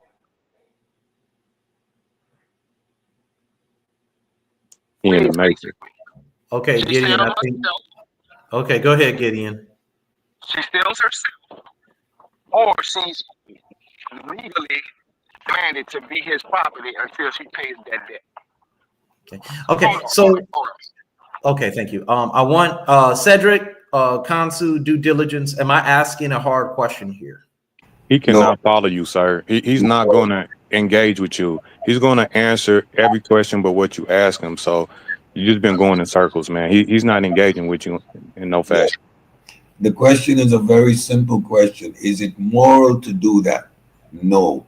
It is very immoral to give him a wife. He has children. That's a family bond. By the UN standards today, immigration, once a dad or a mom immigrates, is by international law that the families must be united. Now, this owner is perpetrating a fraud and using this man's natural instinct of care for his family to bamboozle him into a lifetime of slavery. Now, the fact that the woman and the child That was belong. a good point, Sid. I never heard it stated like that, but I think you should elaborate on that. That's good perspective. Yeah, and the fact that the woman and the child belongs to the owner is a clear indication of slavery. They are property. Nowhere in the text it talks about the woman being there in servitude and having that choice of liberty during Jubilee. So he can't make that statement. This is fundamentally immoral. And the fact that God didn't know in 2025 we were sitting here judging that morality is an indication of the subjective nature of God's morality. I like to speak if I must. Hey, Chris. I like to speak. Yeah. Hold on 1 second, guys. I think go ahead, Kansu. Then it's Morpheus. Go ahead, Morpheus. I mean Kansu. Go ahead, Kansu. I'm sorry. God sets the ethics. There's a difference between ethics and morals. Morals are personal interpretations of ethics. I find it funny that one may claim a thing but not use it where it comes from. Go read the book of dictions for the English language. We process knowledge based on our language, our lingua franca. We speak English. We don't speak Hebrew. The ethics come from the system in which God created that particular religion. This is why I don't understand the Hebrew religion. Show me a Hebrew religion. How can you be a Hebrew and you talk about Jesus? Those two religions don't coincide. That's Christianity, not Hebrew talk. The God sets the rules for the Torah. The Torah is the law. You interpret your morals from that law. Simple. And the question remains on the board. So, Chris, yeah, go ahead, Morpheus. Go ahead. what does Deuteronomy 4:40 say? Deuteronomy 4:40. Yes. You shall not take or add from the law. Am I correct? Keep going. Here, let's go to it. It says, thou shalt keep therefore his statutes and his commandments, which I command you this day, that it may go well with you and the children after you, and that you may prolong your days on the earth, which the Lord giveth you forever. Okay. How long? Forever. How long is forever? Forever. So that means those laws are not done away with. Those laws don't go anywhere. Nope. those laws are to be carried out forever. Forever. Correct? Forever. Okay. So the laws that we just read concerning slavery, right? Selling your daughter into slavery, enslaving the nations around you, those are laws. That's right? correct. Okay. Now, who was those laws given to? The children of Israel. Okay. And they're given by who to the children of Israel? Supposedly given to them by their God. Okay, Yahweh, right? Yahweh That's or right. whatever, Yahweh, how you want to Yeah. say it, right? Yep. So Yahweh is the God of Israel according to the book, correct? That is correct. So who's the God of the other nations and everybody else? Their own personal God. Molech, Newt, Kulu Kulu. Hell. Okay, so these laws and statutes and commandments and stories and books that we're reading is to a particular audience. Am I correct? That is correct. Correct. Ancient lawgiver archetype. It's an ancient lawgiver archetype. Right, a particular audience, a people group, right? A particular people group that these things are applicable to, that they apply to. They don't apply to everybody, right? But somehow, for some reason, we and other people are applying things, right, to themselves that's not even applicable to you, right? Ain't got nothing to do with Africa, ain't got nothing to do with African people, nothing whatsoever. But those people group, or that people group, right, that those laws, statutes, and commandments and so forth are written for, to, and who are given, that people group, right? That people group is not us. It has nothing to do with us. It really has nothing to do with us. That's why it drives me crazy when I watch people of African descent, right, or applying or trying to live by and implying things that has nothing at all to do with us. That bugs the hell out of me, bro. It really does. And then when we look at it and say, oh, hey, these laws that we just read in 440 said they are to be carried out forever, right? But yet we don't see these people, these converts trying to apply these things. Why y'all not applying them? Why are you not applying them? Why are you not applying when your son or your daughter is disrespectful to you? Why are you not killing your children? I hate to say that, but that's what the law says. Honor thy mother, thy father, right? And if you don't, right, what should happen to them according to the law? You got to take them to the city wall and have them stoned. Right. So they put the unalived. Let's say unalived according to the law, correct? Yep. And that's supposed to be carried out how long? We just saw forever, right? Exactly. But people pick and choose this stuff when they want to, right? They want to pick and choose. But watch this. But if you call yourself, if you want to make yourself one of these people, even though we know you're not one of those people, but if by chance you want to make yourself one of these people, right? Then these things that it says has to be mandatory that it are carried it out forever. So the next time your son or your daughter or someone says something to you wrong, disrespectful, just unalive them. Yep. Unalive them, because that's what your law says. And it's supposed to be carried out forever. Right? You should be enslaving people around you who are not you. That's what you should. That's what the law says. So, but the one thing we just proved, and Gideon has now fled the scene, is that his book is in fact subjective, and they can't use this law today. So therefore, it's not morally. He understands objective moralism, objective morality, and its ethics. Guess what? You can't. It's not applicable today. You see what I'm saying? So you can just toss the book away, and that's the point. What we're saying here. I went right to one of his laws and showed him, how do you apply this today? And he couldn't do it. You know what I'm saying? But the thing is, if you're going to make yourself, if you, not you, but if you're going to, those who's listening, if you're going to make yourself one of the people group that these laws are written for and given, if you choose to make that decision, right, and make yourself one of those people group, then those laws, statutes, commandments, all of those things are all applicable to you. You, not me. I ain't gonna follow that shit. You. Yep. It is what those laws are not universal. That's right.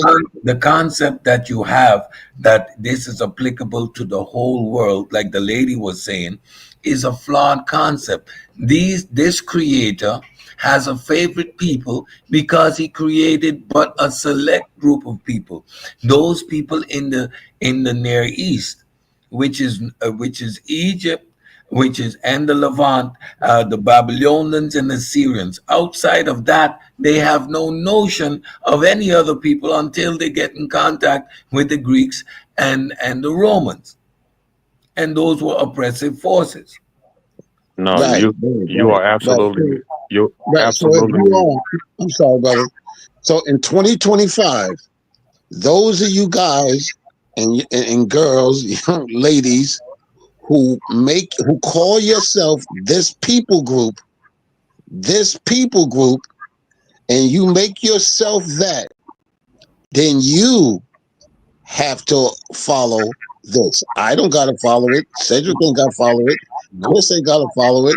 Right? You know what I'm saying? Costa ain't gotta follow this stuff. But if you want to make yourself one of these people group, you guys are hypocrites. Because you're not following. And we just read in 440 that they're supposed to be carried out. How long, Chris? Forever.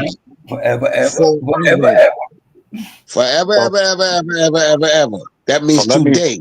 Let me further your point, Morpheus, and I also want to speak to Cedric too, because Cedric basically said, which I believe, that their God is a bigot. You know, we have to accept that, and that's something that they should be proud of, because that just is what it is. It's in there. And then also the further your point is that it does irritate me too with people trying to interject themselves into this storyline and become these people, right? Because then it makes you dishonor your mothers and your fathers, right? That means you have to accept the atrocities that have been done to you by way of this book.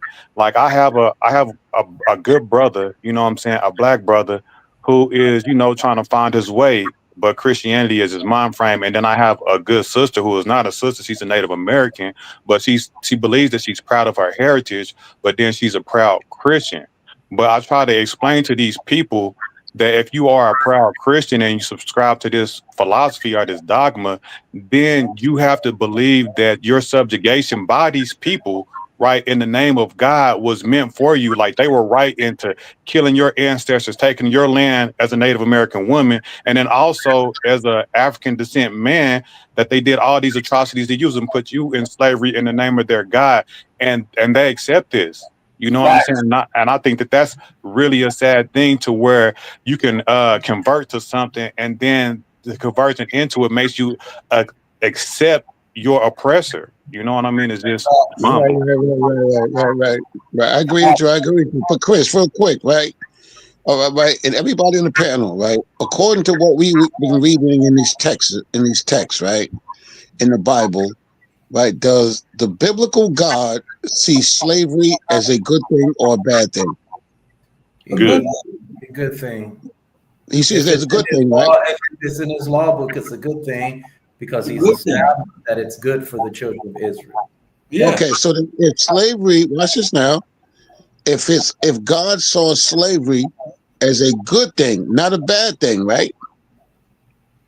What was the issue with Egypt enslaving? Just not my people, because my people. Right, exactly. God is a bigot. While freeing the Israelites from oppression, sat there and established the laws of how we were going to deal with the enslavement of the Canaanites. Yeah, exactly. Some of the first laws he gave them were laws of enslavement. But I want to get back to how Ahnk responds to Mr. Coleman here, right? Because I want to get back to him, because I'll be doing an injustice if I don't. So give me about 5 minutes, guys, and we're going to get right back to the conversation. Watch this. Isn't it? I know exactly what it is. The 5 books of Moses. Just even though it was go back. I think what you're going for is a gotcha question, and no. Get context, but I'm trying to let them finish. I'm just asking. No, that's a quick question. We don't gotta go long. It's a quick question. Am I making some type of textual mess up or something like that? You know what I'm saying? You know how y'all like to play that game. Adam, give us context. Give us context behind what a slave. Only the person. That's what I'm saying. I would have to. Right. I mean, I would have to get context, but I'm trying to let them finish. I mean, I don't mind answering if y'all want. It's got to be that long. It's either a yes or no. Go ahead, Adam. Go ahead. So here's the thing. Got you like they did Robert F. Kennedy Jr. today. Here's the reality. Like, no, I wouldn't watch the news today, but no, I think what you're going for is a gotcha question, and it just demonstrates that you actually haven't. No, wait a minute. I think it just demonstrates that you actually haven't read the scriptures cover to cover, at least understood it. So because if you did, then you would know that just because something is described, or even in some sense, in some ways regulated in the scriptures, does not mean that it is condoned by Yahweh. So, for example, is it true that there was an allowance for divorce, issued by Moses? False equivalence. What did Jesus say about that? That it was not ultimately God's desire for mankind. Is it true that David was not able to build the temple of God because he had blood on his hand from wars that God told him to fight? Yes. What does that mean? Even though it was the case that he was to fight those wars, that was not indicative of God's ultimate moral desire for mankind. In short, what that means is just because something is regulated, or even in the Old Testament, I'll just say regulated, that doesn't mean that that's in accord with God's ultimate, with God's divine essence, if you will, or moral substance, I should say. The book of Leviticus is the law, isn't it? I know exactly what it is. The 5 books of Moses and the whole 9 yards, and the Old Testament, they could have slaves, man. Okay. So we not going out like that. Even the Canaanites. That's not evident. Again, that's not evidence. Wait a minute. Okay. Once again, just like it's not evident that the Old Testament is not evidence of endorsement of divorce. The point. Y'all see the game he playing? But Morpheus just read Deuteronomy chapter 4, verse 40 to you all. It said these laws will be good and profitable for them forever. And they don't want to hear that. They have to give a Christian apologetic against the law. They're proving that their law is subjective. That's what they're proving. See, y'all want to know why Jesus got thrown up on that cross? Because he made statements like the laws pertaining to divorce. That's why he was thrown up on that cross. And the authorities at that time, which was the Pharisees, the scribes, and the priests, they said, enough of your shit. Throw him up there and have him crucified. Because it's against their laws. That's why I tell everybody, I have a lesson called Judas was actually a savior. Because he did what the book of Deuteronomy told him to do. Point is, at the end of the day, in the beginning, just like Jesus did, shouldn't have to be say, "Oh man, like if you want." It shouldn't be tricky. It shouldn't be this tricky. It's about being a simple question. If God said it was okay for Moses and them to have slaves, that's all I asked. And if we want to be intellectually responsible, then what we I want to be like my grandmother Regan. I want to be like my grandmother Regan. She ain't go to theology school for 150. But you're not talking to your grandma. You didn't ask your grandma. No. See, I'm going to be intellectually responsible. No, what we should do is overtalk the audience, right? Listen, if the truth is that people go to church. I've been to church like everybody been to church. We go to Bible study. You start to get a little slick if you go to Bible study all the time, right? But most of us get to learn Jesus Christ through reading our Bible on a daily basis. It's not until we run into people like you, Mr. Coleman, and Miss Claudia, right? Where we start to get the quote unquote, well, it don't mean that, it mean this. That's fine. Not a problem. Because I don't think Christians listen to their theologians anyway. Y'all just pick and choose. But I'm saying, wait a minute. It's a simple question. Regardless, did God, Almighty of the boundless universe, right, which is very arrogant, because what about the universes in Africa? What about the universes in Native American? What about the universes in Australia? Everybody got their boundless God. I will not disrespect another people's totem idea and concept, because that's all God is, right? Back to the point that the God of the Hebrews in the Middle Eastern area say that there's a law that you could have slaves under certain conditions. That's all I'm asking, man. To answer your question directly, first of all, I think it's funny that this for the second show back to back. I've been ridiculed for reading. This is the second time that's happened. No, you won't. But anyway, it's a simple question. In Leviticus, slavery was regulated by under the Mosaic law. Thank you. And it was regulated by European colonial powers too. Just for the record, it was clearly regulation. Just for the record, let you know. I'm just talking. I'm saying that regulations is regulations, and the people that regulated are the people that wrote the book, which were the Hebrew scribes. Right? New Testament is what, quote unquote, people that have went to school in Greek schools, third generation. They wrote the New Testament in Greek. So I'm making a point that legislation is legislation, and if your kingdom is on top, then you write the legislation. Like, come on, we're not sitting around writing legislation. We have to get into Congress. We had to, you got to get the bills passed, right? But ultimately, that stamp of the United States is that same thing with the biblical text. I'm just trying to say I'm trying to say so. A moral code is based off of whether God decided to be moral at the time or not. That's wild to me. That's all. Okay, now, but you read the book. You read the Bible let me just say, you read the Bible from cover to cover. But you just said that the New Testament authors were scribes who wrote the New Testament and so forth. Peter was described by his own Hebrew contemporaries as an unlearned man. So you read the Bible. You should have read that part, right? Oh, but I thought you knew it might not have been Peter. Gotcha. Hold tight, fellas. Hold tight. We got super chats piling up. Let's get to the super chats, and I want to hear. Okay, so right there, guys. Y'all see, every time you ask them a direct question, they come with a false equivalency. So if Peter is an unlearned man, why are you reading it when his own contemporaries are saying that he don't know what he's talking about? They said that Peter was ignorant to the law. They did. It said in the book of Acts, they said, don't listen to him. This man is ignorant concerning the law. Because you had some cult-like figure by the name of Jesus running around teaching that book was about him. And it wasn't. So whenever not at Ahnk pinned him, put him in the corner and was just throwing body blows to him, he hit him with that 5-shot and said, man, you just going to answer yes or no or what? See, Christians, they want to hear themselves pontificate over a bunch of nonsense. The bottom line is God allowed it. And you can't use it today. Therefore, it's not even morally applicable for us today. We don't need it. It's a game over. And where's the law equivalent of that today? There is none. Go ahead. There is none. And that's the point they try to get away with. And that's why they need to get on their bicycle and start to pontificate. Because it's a simple fact. From the moment you acknowledge that, you have to acknowledge that in our society today, we don't accept that as moral and ethical. So the argument that your morality is grounded in objective nature of God is bullshit. It's bullshit. So guys, we're gonna get ready to shut it on down, man. Morpheus, Cedric, let everybody know where they can find y'all at.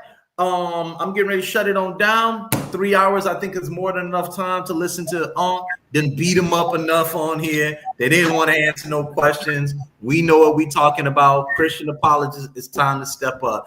Adam Coleman, take the debate. You want to close that on out, Sid? Yeah, great show. Christians and apologists, be on the lookout. Be on your heads. Don't think that we are not prepared to deal with y'all. Step up, take these debates. Let's get clarity in the community. These arguments about your morality being grounded in the objective nature of God is a ludicrous nonsense. Let's have the debate. I'm ready. Let's go. You can find me on the Pseudo Killers community of skeptics. Shout out to the God Killer and the Pseudo Killers. Peace. Morpheus, you want to end it? Yeah. One of the things that I always like to point out is one thing where people are missing. And that thing that they're missing, right, is intent, intended audience. I'm going to say it again about the audience. If you're an author and you write something, audience, correct? Or your audience, that audience. Who's the audience? You got, you got a New Testament written a Greek, not just Greek, but Koine Greek, right? Who intended that the authors are trying to focus on? It ain't Hebrew. Who's It was intended for the Greeks. Right. And the Greeks are who? The writers of the text. They, right? That's right. They are the foreigners. They're the foreigners. They are the outsiders, right? Yep. So that means that none of these stories in this New Testament is focused on Hebrews or Israelites.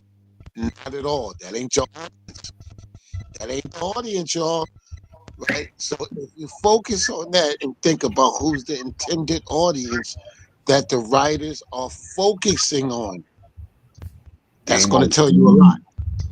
Game over. All right. Peace. Peace. Peace. All right, family. So as y'all can see, I hope y'all enjoyed the show today, man. I really went over on this one, man, and I want to give everybody a shout out that tuned in today. I want to give a shout out to everybody that tuned in today, because there are a lot of people that tuned in today on this platform, and I really appreciate y'all participating. All the way up to 107 people, guys. I need you guys to hit that banner up. Hit that banner up. Support the brand. Support dollar signs. Give the 79 cash app. Support me. Buy my lunch today, because I am super hungry. I ain't gonna lie. Buy that lunch today. With that being said, shout out to Jeffrey Rogers, Dr. Pompey, Unvarnished Sword, the guy that always shows up and makes you fun. Don't never hit that link. Shout out to Dr. Pompey, Kofi JoJo, he is in the building. Shout out to that brother right now. Shout out to ECO Boy, Saran Lawson, Harris Duncan, Moreno, once again, Jamal Shabazz, Speaker Larrier, coming in #1. Let me see, Gideon Israel came by and got beat up. Sunchild, Blue Whistle, my man constantly shutting down home, still in coach over there in Chicago, making fun of it. Robert Warren, Greg Day, Eric Grant, and African Design and Apparel. Once again, everybody that tuned in, if I missed your name, crazy. Who else we had up here today? Grim Reaper, Sunchild, Ricardo Robinson, Blue Whistle, Brother Marco, Godmine, and African Design of the Truck. I said the name already. Mika, Mike up here. That family, as you guys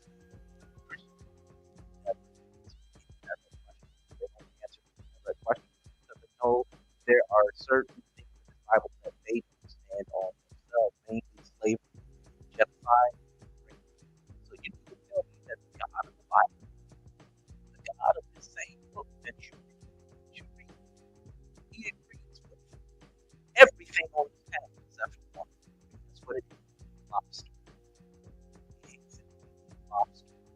But you don't mind genocide, the R word, and slavery. He hates it when you eat lobster. Weird, right? And they want to sit back and have questions for us pertaining to what morality is, and saying that we have to have a morality code in order to question them. That's the arrogance. That's the arrogance of the Christian mind. They're saying that you have to have a moral code that's applicable in order to question their Bible. This is what we say over here on this channel. Your Bible is evil. Your Bible is not only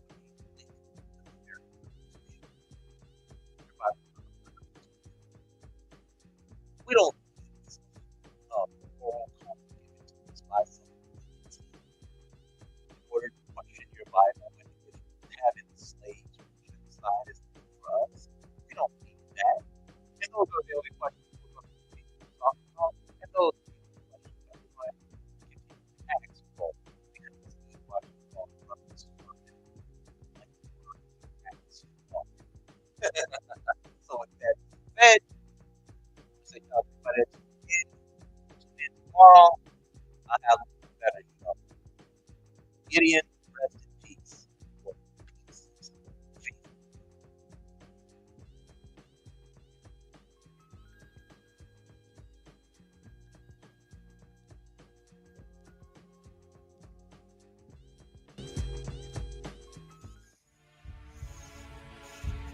You want to talk to God?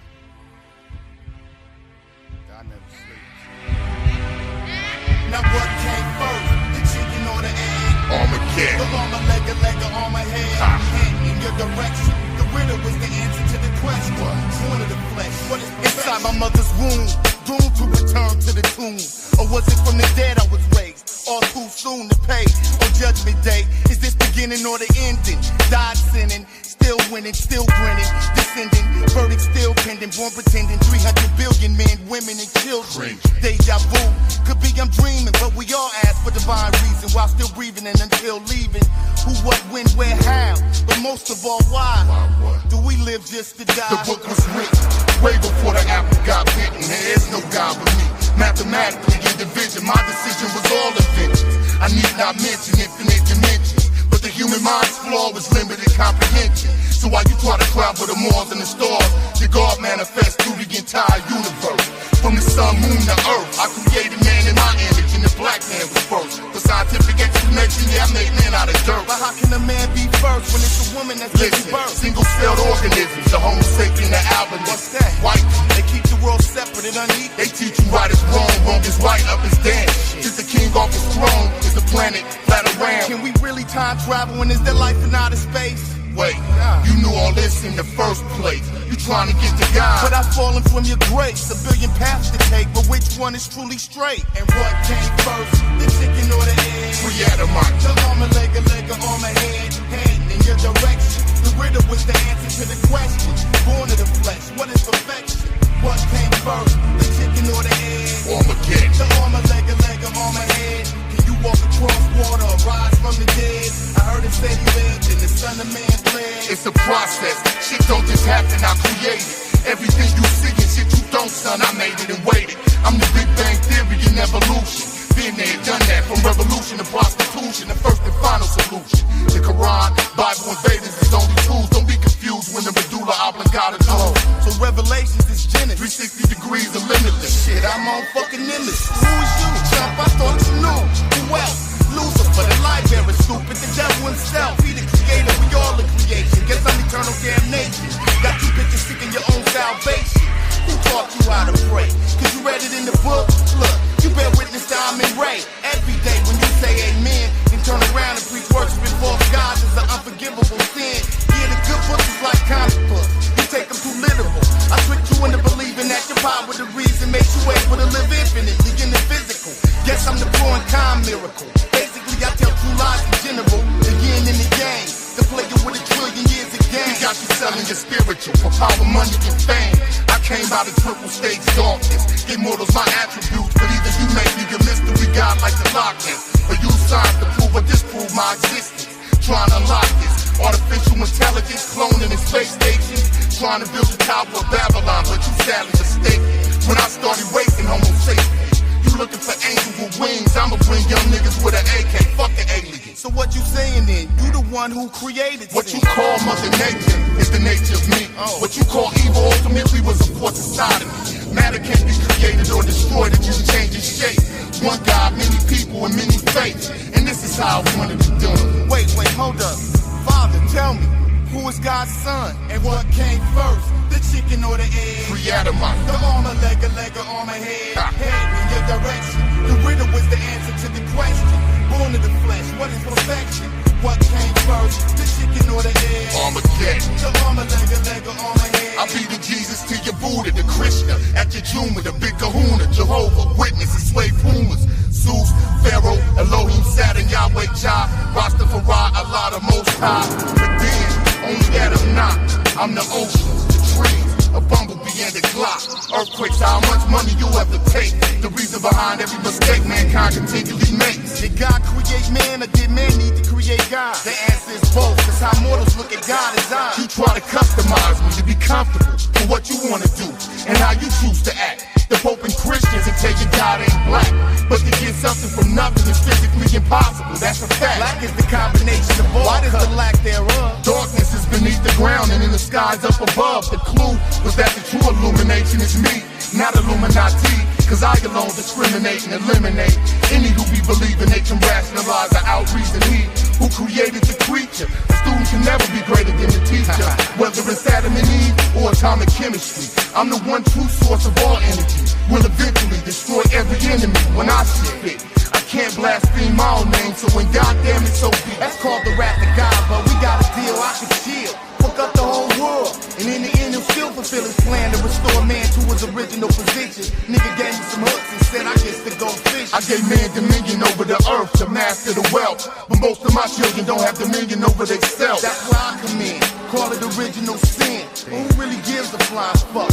I taught you how to blood suck, and ultimately self-destruct. Know the ledge, wise the dome, do the data, I'm the alpha, I'm the beta, and I'm omega. To be or not to be was man's question is success. I think that's why I was man's conception, but the birth is the...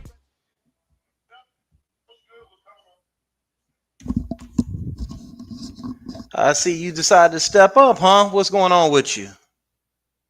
Israelite brother, are you there? Going once. Shalom. Yeah, Shalom. How are you? I'm better than I deserve. Okay, good. How are you, brother? I'm good. I was actually closing down the show. I'm gonna go live later on today, and we're gonna be talking about the Torah and some of the laws in the Torah, and if they're applicable today. Would you like to be a guest? Yeah. Do you have a specific question you would have so I can mull it over so I can give you a good answer? We're gonna be dealing with the laws of slavery in the Bible. Yeah, slavery in the past and it's in prophecy. Okay, good. So we're gonna be dealing there's with a that. subjection. There's a subjection that's going to happen, and it's going to be a righteous subjection. Okay, cool. So we're gonna deal with that today. Okay, that's gonna be at 6 o'clock. I'm gonna go back live. Okay. All right, that's it. Would you like to be a guest?